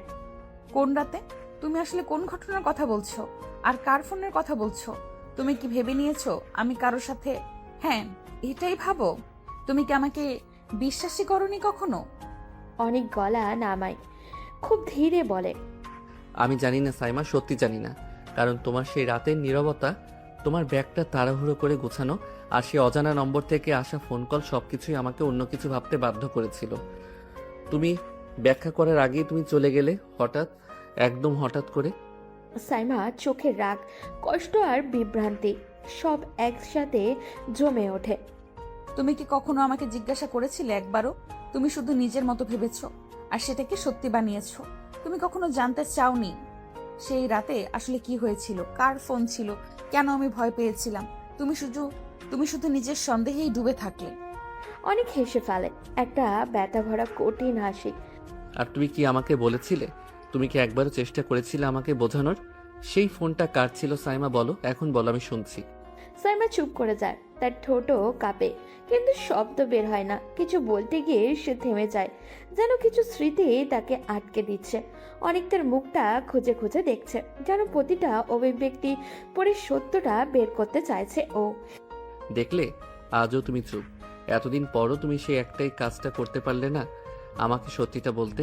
সাইমা ধীরে ধীরে মাথা উঁচু করে, গলা কাঁপলেও চোখের দৃষ্টি শক্ত। সত্যি সবসময় বলা যায় না অনিক, কিছু সত্যি মানুষকে রক্ষা করার জন্যই লুকিয়ে যেতে হয়, সবাইকে নয়। কখনো কখনো যাকে সবচেয়ে বেশি ভালোবাসি তাকে। একবার অনেক থেমে যায়, সাইমার কথায় একটা ভেদ করা যন্ত্রণা আছে, যেন সত্যিই কিছু ছিল, কোনো বিপদ, কোনো হুমকি, অথবা কেউ। কাকে রক্ষা করার জন্য সাইমা, আমাকে নাকি অন্য কাউকে? সাইমা নিঃশ্বাস কেঁপে ওঠে, তার চোখ পানি জমে, কিন্তু সে কিছু বলে না। দুজনের মাঝে হঠাৎ করে একটা নীরবতা নেমে আসে, যে নীরবতা কোনো দিন সম্পূর্ণভাবে ভাঙা যায় না। এখানে মনে হয় হয়তো সত্যিই কোনো তৃতীয় ব্যক্তি ছিল, অথবা হয়তো তাদের দুজনের ভুল বোঝাবুঝি সেই তৃতীয় ব্যক্তি। কিন্তু সত্যিটা, সে এখনো অদৃশ্য অন্ধকারে লুকিয়ে আছে, যেটা দুজনেই জানে, আবার কেউ হয়তো ঠিকমতো জানেই না। সাইমা, আজ তুমি বলবে আমি এতদিন ধরে যা বুঝতে পারিনি, যার কারণে আমরা দূরে চলে গেছি, আজ সব জানতে চাই। তুমি সেই রাতে কোনো ফোন পেয়েছিলে, কি শুনেছিলে, কি ঘটেছিল, সব বলো। তুমি আমার সামনে দাঁড়িয়ে আছো আর আমি তোমার প্রতিটা কথা শুনতে চাই। আজ কোনো লুকোচুরি নয়, কোনো অর্ধসত্য নয়। হ্যাঁ, আজ আমি বলবো, কারণ তুমি এমনভাবে প্রশ্ন করছো যেন আমি ইচ্ছে করে তোমাকে কষ্ট দিয়েছি, যেন আমি তোমাকে ধোঁকা দিয়েছি। অথচ তুমি জানোই না আমি ঠিক কোন অবস্থার মধ্য দিয়ে যাচ্ছিলাম। তুমি কখনো সেই রাতে আমার চোখের দিকে তাকিয়ে জানতে চাওনি কি ঘটেছিল। তুমি শুধু যা দেখেছো, যা অনুমান করেছো, সেটাই সত্যি ধরে নিয়েছো, কিন্তু সত্যিটা কখনো তোমার সামনে আসেনি। আমি শুধু মনে করতে পারি তুমি সেই রাতে একটা ফোন পাওয়ার পর পুরো বদলে গিয়েছিলে। তোমার মুখ ফ্যাকাশে হয়ে গেল, তুমি অসংলগ্ন আচরণ করলে, আর পরদিন ভোরে তুমি আমার কোনো কথা না শুনে চলে গেলে। আমি ভাবলাম তুমি আমাকে এড়িয়ে যাচ্ছ।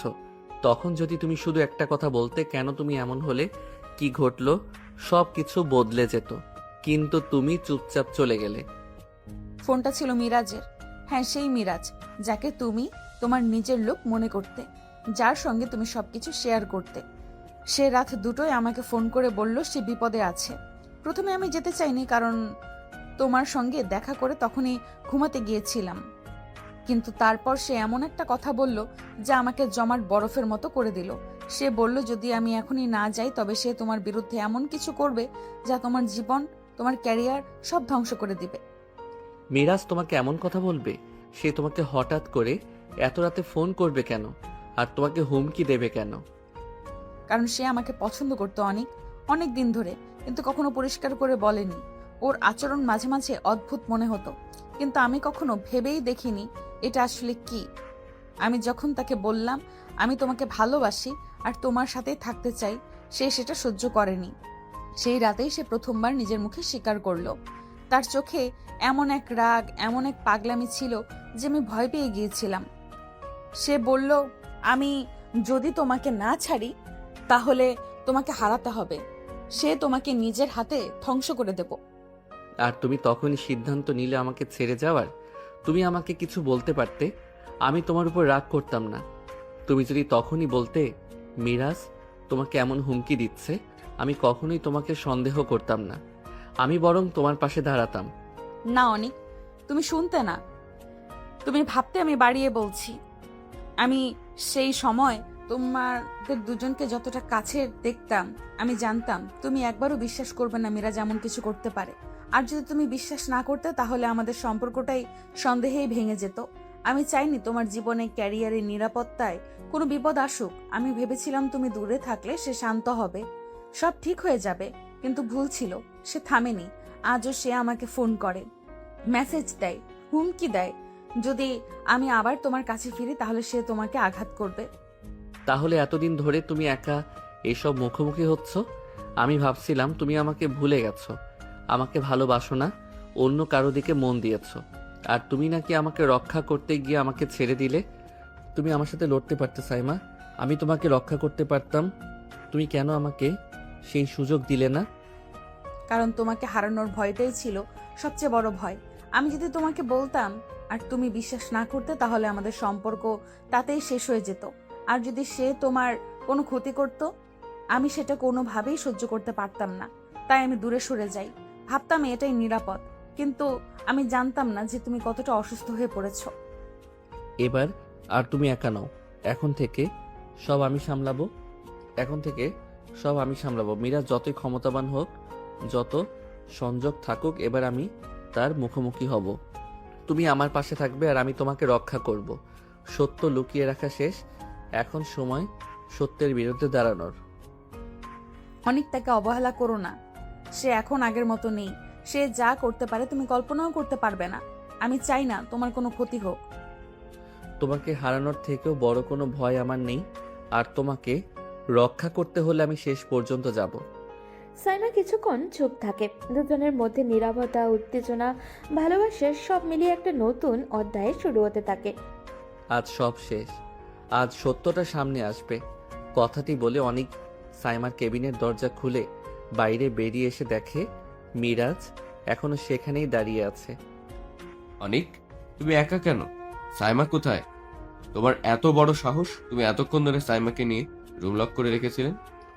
কি যে বলেন না মিরাজ সাহেব, একজন অ্যাডাল্ট ছেলে মেয়ে, সরি, স্বামী স্ত্রী যখন লক করা রুমে থেকে বেরিয়ে আসে তখন রুমের ভেতর কি হয়েছে সেটা জিজ্ঞেস করতে নেই। বাজে কথা বলা বন্ধ করো। তোমরা দুইজন স্বামী স্ত্রী মানে? আপনি এখনো জানেন না? অবশ্য জানবেনই বা কি করে। আমাদের বিচ্ছেদের আগে আমরা দুইজন আইন মেনে, ধর্ম মেনে বিবাহ সম্পন্ন করেছিলাম। যদিও এই বিষয়টা শুধুমাত্র আমি আর ও ছাড়া জানি না, কারণ আমাদের বিয়ের রিসেপশন এখনো বাকি আছে। তবে আপনি চিন্তা করেন না, আমাদের বিয়ের রিসেপশনের সর্বপ্রথম কার্ডটি আপনিই পাবেন। বাজে কথা বলা বন্ধ করো। আশ্চর্য, এখন আপনার কাছে নিজের সত্যতা প্রমাণ করার জন্য আমাদের বিয়ের কাবিননামা দেখাতে হবে নাকি? মিরাজ চেয়ারে হেলান দিয়ে বসলো, ঠোঁটে কেমন একটা অদ্ভুত ধরনের হাসি। কি ব্যাপার? শুনলাম তোমার আর সাইমার মাঝে আবার কিছু চলছে। হঠাৎ আগ্রহ? হ্যাঁ, চলছে। আর সেজন্যই আমি এখানে, কারণ সে আমাকে আজ সব বলেছে। সব। তুমি কি ভাবছিলে সত্যিটা চিরকাল লুকিয়ে রাখতে পারবে? মিরাজের মুখের হাসি এক মুহূর্ত থেমে গেল। সে ধীরে জোর করে একটা হাসি আনলো। সাইমা তোমাকে কি বলেছে খুব জানতে ইচ্ছে করছে। সে বলেছে তুমি তাকে সেই রাতে হুমকি দিয়েছিলে আমার নাম করে। বলেছিলে আমি বিপদে পড়ব, আমার ক্যারিয়ার শেষ করবে, আর এই জন্যই সে আমার কাছ থেকে দূরে সরে যায়। তুমি ফোন করেছিলে রাত 2টোয়, তাকে ডেকেছিলে, তাকে ভয় দেখিয়েছিলে। আমি জানতে চাই কেন? মিরাজ দীর্ঘ নিঃশ্বাস ফেলল, তার চোখে অদ্ভুত প্রশান্তির দৃষ্টি। কারণ সে আমাকে পছন্দ করতো না, আর তুমি ছিলে তার সবকিছু। আমি সেই জিনিসটা সহ্য করতে পারি। তোমাকে সবসময় ঈর্ষা করতাম অনেক। তুমি যেভাবে সহজে মানুষের মন জয় করো, যেভাবে সাইমা তোমাকে দেখে, আমি সেটা কখনো পাইনি। অনেক মুষ্টি করে শক্ত করে রইল। তোমার ঈর্ষার জন্য তুমি আমার জীবনের সবচেয়ে গুরুত্বপূর্ণ মানুষটাকে আতঙ্কে রেখেছো। তাকে বছরের পর বছর তাড়া করেছো। তুমি নাকি আমার বন্ধু?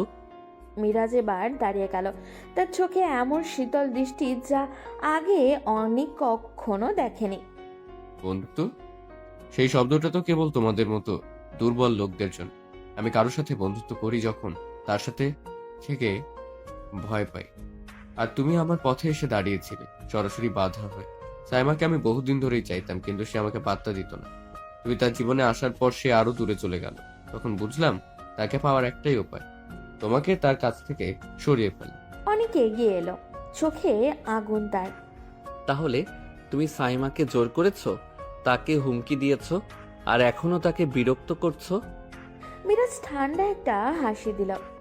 ওকে বিরক্ত করছি না, ওকে মনে করিয়ে দিচ্ছি যে আমি এখনো আছি। আর তুমি যদি ওর কাছে আবার আসো, তবে তোমার জীবনে এমন ঝড় তৈরি করব যে তুমি সামলাতে পারবে না।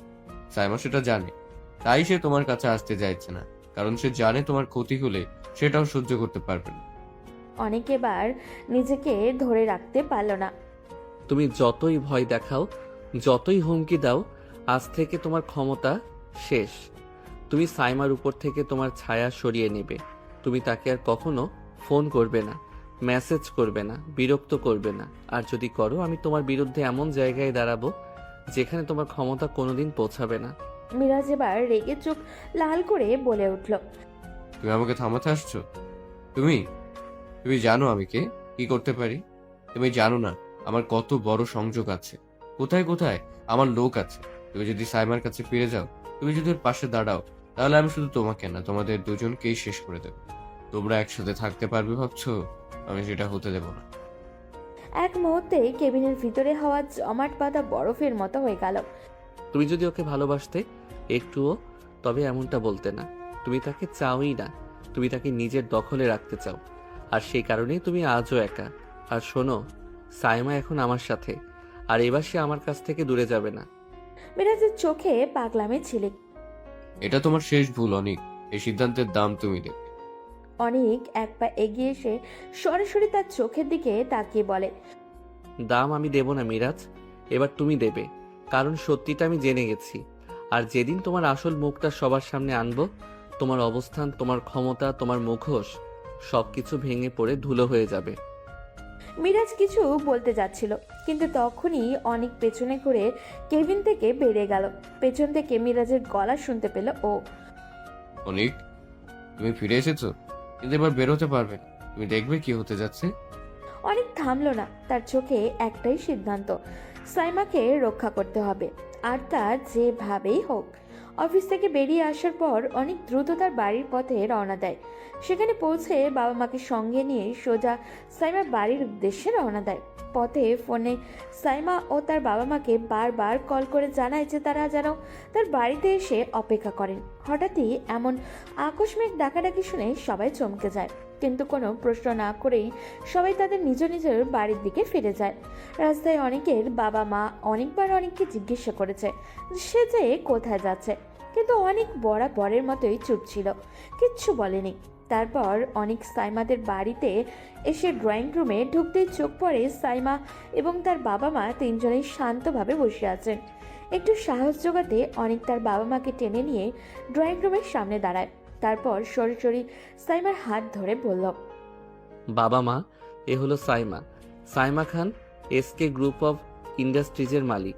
আর আঙ্কেল আন্টি, আমি অনিক আহমেদ, আহমেদ গ্রুপ অফ ইন্ডাস্ট্রিজের একমাত্র মালিক আর আপনার এসকে গ্রুপের সামান্য মার্কেটিং অফিসার। এখন আপনাদের মনে প্রশ্ন আসছে, কেন হঠাৎ করে আমি আপনাদের এমন জরুরি ডাক দিয়েছি? তার একটাই কারণ, বাবা মা, আঙ্কেল আন্টি, আমি আর সাইমা একে অপরকে ভালোবাসি। অনেকে একটু থামলো, সবাই চোখে চোখ রেখে বলল, আমাদের ভালোবাসা হঠাৎ করে নয়, আমরা অনেক আগেই একে অপরকে চিনি। আমরা একই ইউনিভার্সিটিতে ছিলাম, তখন থেকে আমাদের সম্পর্কের সূচনা। সবই তো বুঝলাম, কিন্তু এটা বুঝলাম না, তুমি তো তাদের কোম্পানির মার্কেটিং অফিসার, সেটা কিভাবে? সরি বাবা, তোমাকে বললে হয়তো রাগ করো তাই বলিনি। আমি কোনো ইন্টারনেট শিপে ছিলাম না, বরং তোমার বৌমার রাগ কমানোর জন্য তোমারই অধীনে সাময়িক সময় কাটিয়েছি। দেখেছো অনেকের মা, তোমার ছেলে অনেক বড় হয়ে গেছে, বাবা মাকে মিথ্যা বলা শিখে গেছে। সরি বাবা, আমি আর কি করব? তুমি তো জানো আমি ওকে কতটা ভালোবাসি। সামান্য একটা ভুল বোঝাবুঝির কারণে সে আমার থেকে দূরে চলে গিয়েছিল 2 বছর ধরে। আর পারছি না। প্লিজ বাবা, আমি ওকে চাই, আর দয়া করে আমাকে তোমার রোষ থেকে মুক্ত করো। বললেই হলো আমাকে চাই? মানে খবরদার আঙ্কেল আন্টি, তোমরা রাজি হবে না, আমি তোমাদের ছেলেকে বিয়ে করব না। বিয়ে করবে না বললেই তো আর হবে না। তুমি আগে অনেক ভুল অন্যায় করেছো, আমাকে সব সত্যি সময় মতো বলনি। দয়া করে আর এমন কিছু করো না, আমাকে বুঝতে চেষ্টা করো। তোমার ইচ্ছার বিরুদ্ধে কিছু করব না। তুমিও তো আমাকে ভুল বুঝে আমার কথা না শুনে মাহিয়ার সাথে খুব ঢলাঢলি করতে গিয়েছিলে। তোমরা কি করছো আমি কিছুই বুঝতে পারছি না। প্লিজ আমাকে একটু বোঝাও, কেন তোমরা আলাদা হয়েছিলে? আর সাইমা, তুমি এতদিন কোথায় ছিলে? আমি কোথায় ছিলাম সেটা অনেক জটিল ব্যাপার ছিল। সাইমা, আমার কথা একটু শোনো। আমি জানি তোমার মন অনেক কিছু নিয়ে ব্যথিত, কিন্তু মিরাজের ব্যাপারে তোমার যা মনে হয়েছে সেটা তোমার ইচ্ছার বাইরে, কারোর জন্য কিছু করার কথা নয়। তুমি কি সত্যিই মিরাজকে বিয়ে করতে চাও? না, আমি মিরাজকে বিয়ে করতে চাই না। ও আমার জন্য নয়, আমার মন সবসময় অনেকের জন্যই ছিল। আমি খুশি সেটা শুনে, কারণ আমি চাই তুমি শুধু আমার পাশে থেকো, আর তোমার ইচ্ছার বিরুদ্ধে কোনো সিদ্ধান্ত নিতে হবে না তোমাকে। তুমি একমাত্র যাকে আমি সত্যিই বিশ্বাস করি। এই কথাটা শুনে আমার মন একটু হালকা হলো। আমি এখানে আছি তোমার জন্য, আমরা একসাথে এই সব বাধা পার করে যাব। সেই মুহূর্তে দুজনের মধ্যকার ভুল বোঝাবুঝি সবকিছুই মুছে গেল, আর ভালোবাসার একটা নতুন আলো জ্বলে উঠল। অনিকা সাইমার ভুল বোঝাবুঝি মিটে যাওয়ার পর তাদের ভালোবাসা আবারও নতুন করে প্রাণ ফিরে পায়। তারা একসঙ্গে চলার দৃঢ় সংকল্প নিয়ে জীবনটাকে আলিঙ্গন করে। কিন্তু মিরাজের মনের অন্ধকার ও প্রতিহিংসার আগুন যেন ধীরে ধীরে জ্বলে উঠতে শুরু করে। একদিন মিরাজ অদ্ভুত এক ঠান্ডা হাসি নিয়ে অনেকের সামনে এসে হাজির হয়। অনেকদিন ধরে তোমাদের দেখছি, অনিক আর সাইমা, তোমরা যেন একসাথে খুব ভালো আছো। কিন্তু আমি তোমাকে একটা কথা বলবো, যে মানুষকে তুমি সবচেয়ে বেশি বিশ্বাস করো তাকে কখনো কখনো ভাঙতেই হয়। আমার ইচ্ছে তোমাদের সুখের পথে আমি যেন বাধা হয়ে দাঁড়াই। মিরাজ, তুমি কেন এমন কথা বলছো? আমরা শুধু চাই সাইমা ভালো থাকুক আর আমরা একসঙ্গে থাকি। তোমার এই দুঃখ কি? তোমরা ভাবছো এটা শুধু ভালোবাসার গল্প? না, এটা যুদ্ধ, আর আমি তোমাকে হারানোর জন্য সবকিছু করব। সেই দিন থেকে মিরাজ ছড়াতে থাকে অফিসে গুজব, মিথ্যে কথা, সন্দেহ আর বিভ্রান্তি। সে চায় তাদের ভালোবাসার বন্ধন ভাঙিয়ে দিতে। মিরাজ, তুমি এসব গুজব বন্ধ করো। তুমি আমাদের ভালোবাসাকে নষ্ট করতে পারবে না। তুমি ভাবো এটা শেষ? আমি তো এখন শুরু করলাম। কিন্তু মিরাজের প্রতিহিংসা আর ষড়যন্ত্র অফিসে ছড়িয়ে পড়ে, কিন্তু সত্যিকারের ভালোবাসা সহজে ভেঙে পড়ার নয়। অনিক আর সাইমা একে অপরকে প্রতি বিশ্বাস আর ভালোবাসার মাধ্যমে এই কঠিন সময় পার করে যাবে। তাদের সামনে এখন কঠিন পরীক্ষার দিন অপেক্ষা করছে, যেখানে ভালোবাসা হবে তাদের সবচেয়ে বড় শক্তি। অনেক প্রতীক্ষার পরে অনিক আর সাইমা বিয়ের তারিখ এগিয়ে আসে। দুই পরিবারের খুশিতে ভরে ওঠে। যেহেতু বিয়ের তারিখ একেবারেই সামনে চলে এসেছে, তাই এখনও অনেক কেনাকাটা বাকি। সে কারণে একদিন সকালে সাইমা অনেকের বাড়িতে যায়। বাড়িতে ঢুকেই সে দেখে অনেকের মা রান্নাঘরে ব্যস্ত হয়ে রান্না করছে। সাইমা পিছন থেকে চুপি চুপি গিয়ে অনেকের মাকে আলতো করে জড়িয়ে ধরে। কি করছো আন্টি? কতদিন তোমার হাতে রান্না খাই না, আজ কি রান্না করছো? কিন্তু আজ আমি না খেয়ে যাচ্ছি না। সর সর, এখান থেকে সর, ঢং করতে আসিস না। এতদিন আমার হাতে রান্না মিস করেছে, অথচ একবারও আমার খোঁজ নিতে আসিসনি আমি কেমন আছি। হায় রে, তোর ঝামেলা হয়েছিল আমার বাদরের সাথে, আমার সাথে তো হয়নি। তাহলে তুই আমাকে কেন শাস্তি দিলি? কেন আমার মেয়েকে আমার থেকে দূরে রাখলি? তুই জানিস আমি তোকে কতটা মিস করেছি। কি করব বলো আন্টি? তোমার ছেলে আমাকে অবিশ্বাস করেছিল। শুধু অবিশ্বাসী না, আমার চরিত্র নিয়েও সন্দেহ করেছিল। এটা আমি কিভাবে মেনে নিতাম? যে মানুষ আমাকে এত ভালোবাসে, সে কিভাবে সামান্য একটা ফোন কল নিয়ে আমার উপর সন্দেহ করলো, আমাকে দূরে ঠেলে দিল? এটা আমার পক্ষে সহ্য করা খুব কঠিন ছিল। তখন আমি নিজেও খুব কঠিন সময়ের মধ্য দিয়ে যাচ্ছিলাম। তার উচিত ছিল আমাকে সাপোর্ট করা, পাশে দাঁড়ানো, কিন্তু না, উল্টো আরো সন্দেহ করলো। আমি অনেকবার চেয়েছিলাম তোমাদের সাথে যোগাযোগ করতে, কিন্তু কি করব বলো? হাজার হলেও তুমি তার মা। তোমার ছেলের কষ্ট দেখলে তুমি নিশ্চয়ই তাকে বলে দিতে যে আমি কোথায় আছি। আর যদি তখন অনেক আমার সামনে এসে দাঁড়াতো, আমি কখনোই নিজেকে ধরে রাখতে পারতাম না, আমি আরো ভেঙে পড়তাম। সরি আন্টি, আমাকে ক্ষমা করে দাও, আর কখনো হবে না। আর বাই দ্য ওয়ে, তুমি আমাকে তুমি করে বলছো কেন? এটা ঠিক না। ও যাই করে থাকুক, আমরা তো কিছু করিনি, আমরা তাকে কোনো আঘাতই দিইনি। তাহলে তুই কেন আমাদের আঘাত দিলি? ও যদি অন্যায় করে থাকে, তাহলে তুইও তার ঠিক সেই একই অন্যায়টা আমাদের সাথে করেছিস। এটাও তো তোর করা উচিত হয়নি, কিন্তু তুই করেছিস। একবারও ভাবলি না আমাদের কথা? সরি বলছি তো, প্লিজ মাফ করে দাও। দেখো, যদি আমাকে মাফ না করো, তাহলে বিয়ের পরে কিন্তু আমাকে রান্না করে খাওয়াতে হবে। আমি কিন্তু আর রান্না শিখবো না। তখন কিন্তু বুঝতে পারবে ছেলের বউয়ের হাতে রান্না না পাওয়ার জ্বালা কত কষ্টে।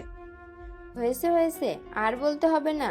দোয়া করি তোরা সারা জীবন এভাবে হাসি খুশি থাক, তোদের মাঝে যেন আর কোনো ঝড়ঝাপটা না আসে। ঠিক তখনই অনেকের বাবা সেখানে ঢুকে পড়ে। বাবা, সকাল সকাল মা মেয়ের এত আলাপ চলছে, কি রে? কোনো সিক্রেট আলোচনা নাকি? আমার কি একটু জায়গা হবে এই মা মেয়ের সভায়? Sorry, outsider are not allowed. ও তাই নাকি? এখন মেয়েকে পেয়ে আমাকে ভুলে গেলে? আর মেয়েকেও বলিহারি, মেয়েও দেখছি মাকে পেয়ে বাবাকে ভুলে গেছে। যাই হোক, মেয়ের ভুলে থাকার স্বভাবই এতদিনই তো ভুলেই ছিল। আঙ্কেল প্লিজ, আপনিও এমন করছেন কেন? আমি কি কষ্ট পাই না? যদি সত্যি কষ্ট পেতে, তাহলে এতদিন আমাদের ছেড়ে এত দূরে থাকতে পারতে না। তুমি জানো, তোমাকে খুঁজে বের করতে আমার ছেলের কি অবস্থা হয়েছিল? পুরো পাগল হয়ে গিয়েছিল। তোমাকে খুঁজতে তন্ন তন্ন করে পুরো পৃথিবী ঘুরে বেরিয়েছে। আর শেষে যখন তোমার খোঁজ পেলাম, তুমি যে তাকে চাইবে না, এ কথা জেনে আরো পাগলের মতন হয়ে গেল। সে আমাকে নিয়ে এসেছে মানে? বুঝলাম না।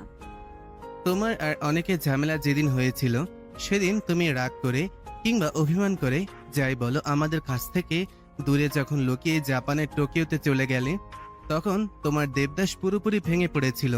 রাত দিন দরজা বন্ধ করে ঘরে বসে থাকতো, খাওয়া দাওয়া করতো না, এমনকি সুইসাইডও করতে গিয়েছিল। কিন্তু হয়তো কোনো আশায় বা সাহসের অভাবে সেটা করেনি। আমরা তাকে স্বাভাবিক অবস্থায় আনতে পারছিলাম না। পরে অনেক বুঝিয়ে তাকে বললাম, যেভাবেই হোক পুরো পৃথিবী ঘুরে হলেও তোমাকে খুঁজে আনতে হবে। তখনই শুরু হলো সাইমাকে খোঁজার অভিযান। দিন যায়, মাস যায়, কিন্তু তোমাকে পাওয়া যায় না। হারিয়ে যাওয়া মানুষকে খুঁজে পাওয়া যায়, কিন্তু যে নিজে থেকে লুকিয়ে থাকে তাকে খুঁজে পাওয়া কত কঠিন সেটা তখনই বুঝলাম। তারপর কয়েক মাস আগে একজন এসে খবর দিল তোকে নাকি টোকিওতে দেখা গেছে। আমার পাগলের পাগলামি আবার শুরু হলো। বারবার আমার কাছে এসে হুশ নাহুশ অবস্থায় কান্নাকাটি করত। বাবা, তাকে ফিরিয়ে আনতে হবে। শেষ পর্যন্ত সে একটা কৌশল বের করে, আর সেই কৌশলেই তোকে ফিরিয়ে আনতে পেরেছি। সাইমার চোখ বিস্ময়ে বড় হয়ে যায়। এতদিন ধরে নিজের মনে যে কাঠিন্য আর অভিমান জমিয়ে রেখেছিল তা যেন মুহূর্তেই নরম হতে থাকে। কিন্তু তবুও তার ভেতরে ঢেউ খেলে যায়। এত বড় ঘটনা সে জানতই না। ঠিক তখনই রান্নাঘরে ঢোকার পথ আটকায় অনেক। দাঁড়িয়ে থাকে, চুপচাপ শান্ত, কিন্তু মুখে অপরাধবোধ ভরা, ক্লান্তি। আর সাইমা ধীরে ধীরে তার দিকে তাকিয়ে থাকা শুরু করে। এসব কথা আমি চাইনি এত তাড়াতাড়ি জানাতে, কিন্তু আজ শুনে ফেললে। সাইমা, আমি সত্যিই তোমাকে হারাতে পারিনি। তোমাকে খুঁজে বের করা আমার জন্য শুধু একটা কাজ ছিল না, এটা ছিল বেঁচে থাকার কারণ। তুমি চলে যাওয়ার পরে আমি সত্যি ভেঙে পড়েছিলাম। সবাই ভাবছিল আমি সামলে নেব, কিন্তু পারিনি। আমি জানতাম তুমি কোথাও লুকিয়ে আছো, কিন্তু তোমাকে খুঁজে পাওয়ার মতো শক্তি আমার ছিল না তখন। তোমাকে হারানোর ভয়টাই আমাকে মেরে ফেলছিল। সাইমা তার দিকে কিছুক্ষণ তাকিয়ে থাকে, তারপর ধীরে ধীরে এগিয়ে আসে। অনেকের মুখের দিকে তাকিয়ে সেও যেন ঠিক বুঝতে পারে না কি বলবে। তাহলে তুমি পুরো পৃথিবী ছেড়ে আমার পেছনে দৌড়াচ্ছিলে, কিন্তু যখন আমার সবচেয়ে দরকার ছিল তোমার বিশ্বাস, তখন তুমি সেটা দিতে পারোনি। আমাকে বিশ্বাস না করার আঘাতটা তুমি বোঝোনি অনি। আমি তখন নিজের জীবন, নিজের পরিবার, নিজের ভবিষ্যৎ সব নিয়ে তোলপাড় হচ্ছিলাম। যে মানুষটা আমার পাশে থাকার কথা, সেই আমাকে ভেঙে দিল। অনেক কয়েক ধাপ এগিয়ে এসে থেমে দাঁড়ায়, তার চোখে জল। হ্যাঁ, তুমি ঠিক, আমি ভুল করেছিলাম। আমি ভেবেছিলাম তোমাকে হারাচ্ছি, এতটাই ভয় পেয়েছিলাম যে তোমাকে ধরে রাখতে গিয়ে তোমাকে আঘাত দিয়ে ফেলেছি। তুমি আমার জীবন ছিলে, আর আমি নিজের ভয়কে সামলাতে না পেরে তোমাকে হারিয়ে ফেলেছি। সাইমা, আমি নিখুঁত নই, কিন্তু তোমাকে ছাড়া আমি অসহ্য যন্ত্রণায় ছিলাম। আমি তোমাকে খুঁজতে বেরিয়েছিলাম শুধু একটা কারণে, তোমাকে ছাড়া আমার কিছুই নেই। রান্নাঘরটা মুহূর্তের মধ্যে নীরব হয়ে যায়। শুধু অনেকের শ্বাস আর সাইমার চোখের কাঁপনি শোনা যাচ্ছে। অনেকের মা আর বাবা দুজনের নিঃশব্দে তাকিয়ে থাকে, কারণ তারা জানে এই মুহূর্তে শুধু অনেক আর সাইমার। সাইমা ধীরে ধীরে মাথা নিচু করে। তুমি আমাকে খুঁজেছো, আমি মানি, তোমার কষ্টও মানি, কিন্তু অনেক শুধু কষ্ট তোমার ছিল না, আমিও তো আরো ভেঙে বেঁচেছি। আমি তো আরো ভেঙে ভেঙে বেঁচেছি। জীবনের এক এক দিন এক এক ভাবে আমাকে ছিঁড়ে ফেলেছিল। হঠাৎই অনেক এগিয়ে এসে আর অপেক্ষার সহ্য করতে পারে না, তার হাত আলতো করে সাইমার হাতে রাখে। তাই তো তোমাকে ফিরিয়ে এনেছি, এবার আর কোনো ভুল করতে চাই না। আমি আমার সব ভুল ঠিক করতে চাই। তুমি যদি অনুমতি দাও, আমি তোমার পাশে নতুনভাবে বাঁচতে চাই। সাইমা দীর্ঘক্ষণ চোখ বন্ধ করে রাখে, যেন ভেতরের সমস্ত লড়াই চলে। তারপর চোখ খুলে শান্তভাবে বলে, অনেক, ক্ষমা করা যতটা সহজ, ভুলে যাওয়া তার চেয়েও কঠিন। কিন্তু আমি চেষ্টা করব। এবার তুমি যদি সত্যি সত্যি আমার পাশে থাকো, তবে আমরা আবার শুরু করতে পারি। অনেক শ্বাস ফেলতে ভুলে যায়, যেন পৃথিবীর সবচেয়ে বড় উপহার পেয়েছে ও। আমি প্রতিশ্রুতি দিচ্ছি, আমার জীবনে তোমাকে আর কখনো এক সেকেন্ডের জন্যও সন্দেহ করব না। দুজনের চোখে ভাষা জল। অনেকের হাতের উষ্ণতা আর সাইমার মন নরম হয়ে যাওয়া এক অদ্ভুত শান্তি নেমে আসে রান্নাঘরের বাতাসে। ঠিক তখনই অনেকের মা হাত তালি দিয়ে বলে ওঠে, হয়েছে হয়েছে, এত কাদাকাদি বাদ দাও। তোদের বিয়ে, খুশি হওয়া উচিত। এদিকে এসো, এখনই দুজনের জন্য গরম গরম খিচুড়ি বানিয়েছি।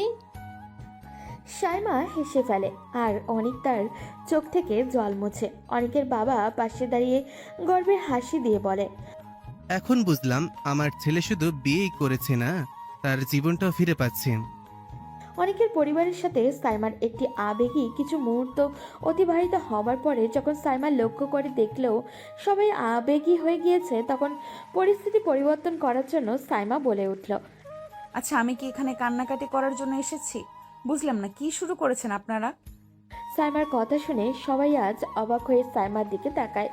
সাইমা কি বোঝাতে চাইছে সকলের দৃষ্টি লক্ষ্য করে সাইমা যখন সবার দিকে তাকালো, তখন দেখলে সবাই কেমন অদ্ভুতভাবে তার দিকে তাকিয়ে আছে। এটা দেখে সাইমা বুঝে গেল সে যা বোঝাতে চাচ্ছিল তা কেউই বুঝতে পারেনি। তাই সাইমা আবারও বলে উঠল, প্রথম দিন শ্বশুরবাড়ি আসার পরেই যেভাবে কান্নাকাটি করাচ্ছ তোমরা, বাবা, না জানি বিয়ের পরে আমার কি হবে। এটা নিয়ে এখনই আমি ভীষণ চিন্তিত আছি। কোথায় আসলাম, বিয়ের ডেট এগিয়ে আসছে, শপিং করা প্রয়োজন, শপিং করতে যাব জামাই শাশুড়ির সঙ্গে, তা না এখন এসে আমাকে কান্নাকাটি করানো লাগছে। আমি মনে হয় পৃথিবীর প্রথম বউ যে বিয়ের আগে শ্বশুরবাড়িতে এসে কান্নাকাটি করছে। বলে সাইমার কথা শুনে সাইমার কান টেনে অনেকের মা বলল, এই ফাজিল মেয়ে, আমরা তোকে কান্না করাচ্ছি নাকি? তুই এসে আমাদের কান্না করাচ্ছিস? হায় আল্লাহ, না জানি বিয়ের আগেই যদি এমন কান্না করায়, বিয়ের পরে কিভাবে কান্না করাবে। দেখে নাও গো, আমাদের মনে হচ্ছে ভবিষ্যতে বৃদ্ধাশ্রমে যেতে হবে। অনেকের মা আবেগবশত কথাটা বলে ফেলেছে।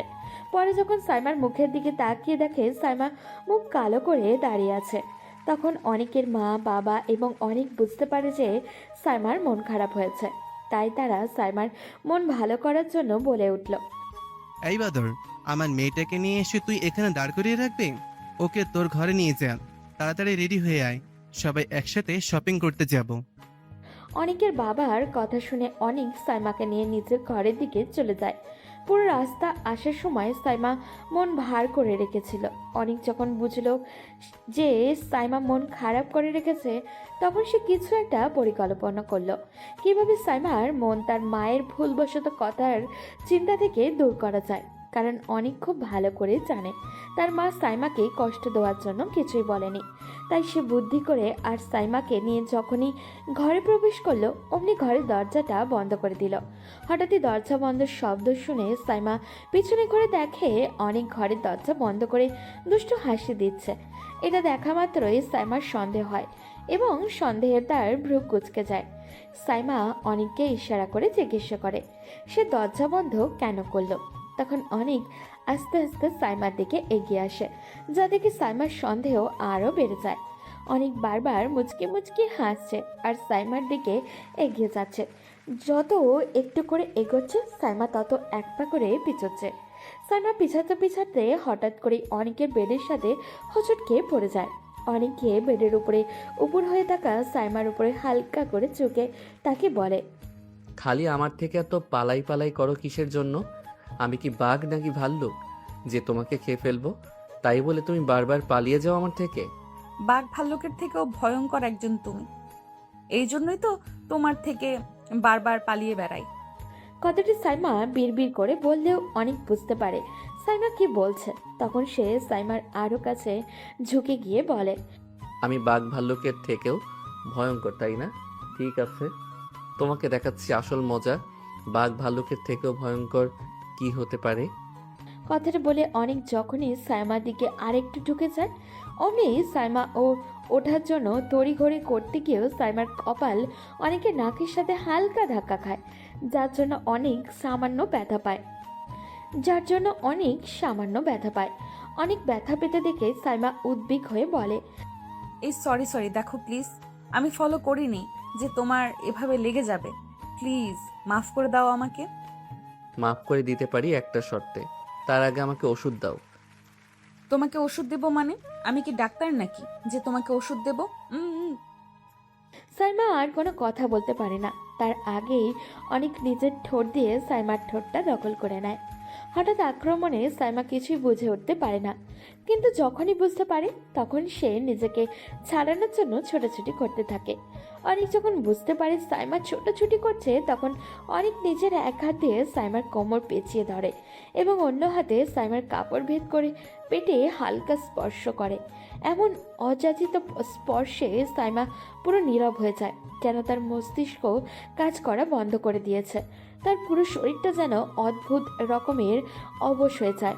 দুজনেরই সংঘর্ষের সাইমা লম্বা সময় ধরে নীরব থাকলেও অনেক যখন নিজের নিয়ন্ত্রণ হারিয়ে পুরোপুরি সাইমার মধ্যে হারিয়ে যাচ্ছিল, তখন অনেকের হাত সাইমার স্পর্শকাতর জায়গায় স্পর্শ লাগায়। নীরবে সাইমার আর নীরব থাকতে পারে না।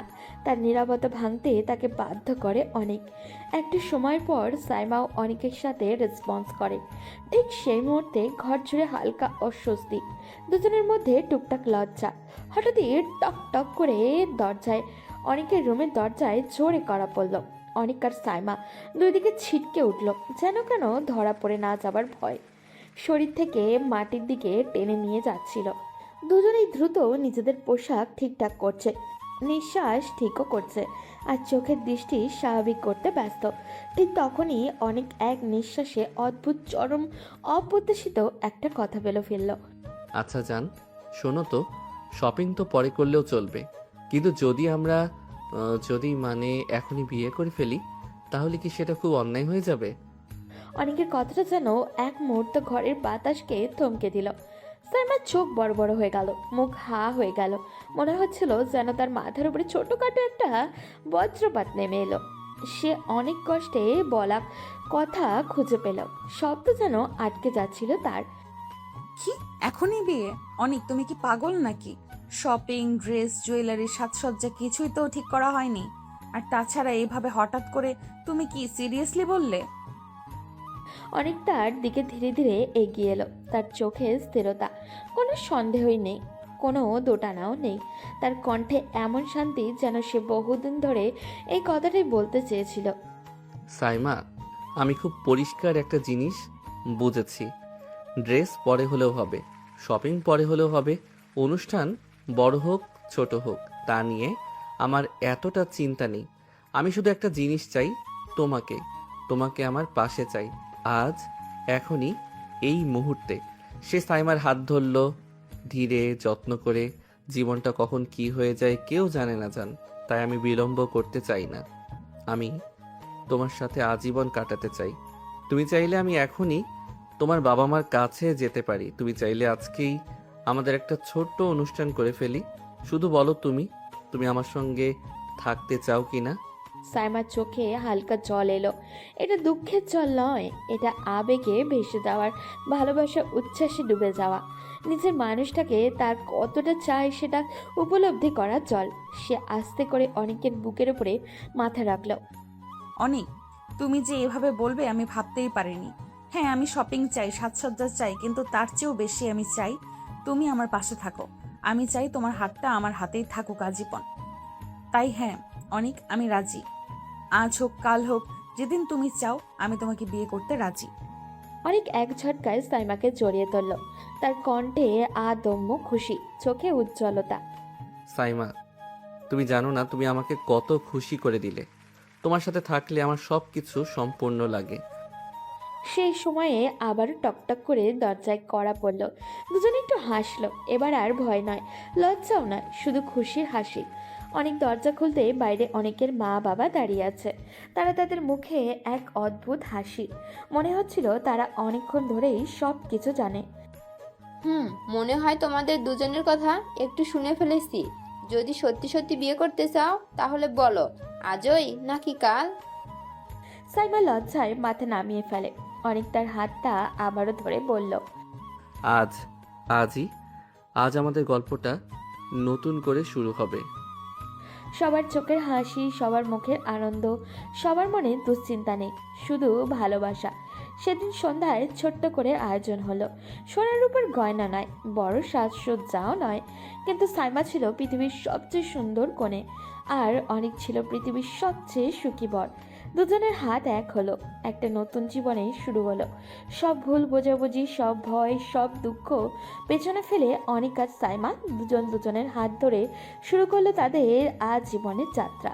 যাত্রা যেখানে শেষ নেই, আছে শুধু ভালোবাসা, আস্থার, একে অপরকে হারিয়ে না ফেলার প্রতিজ্ঞা।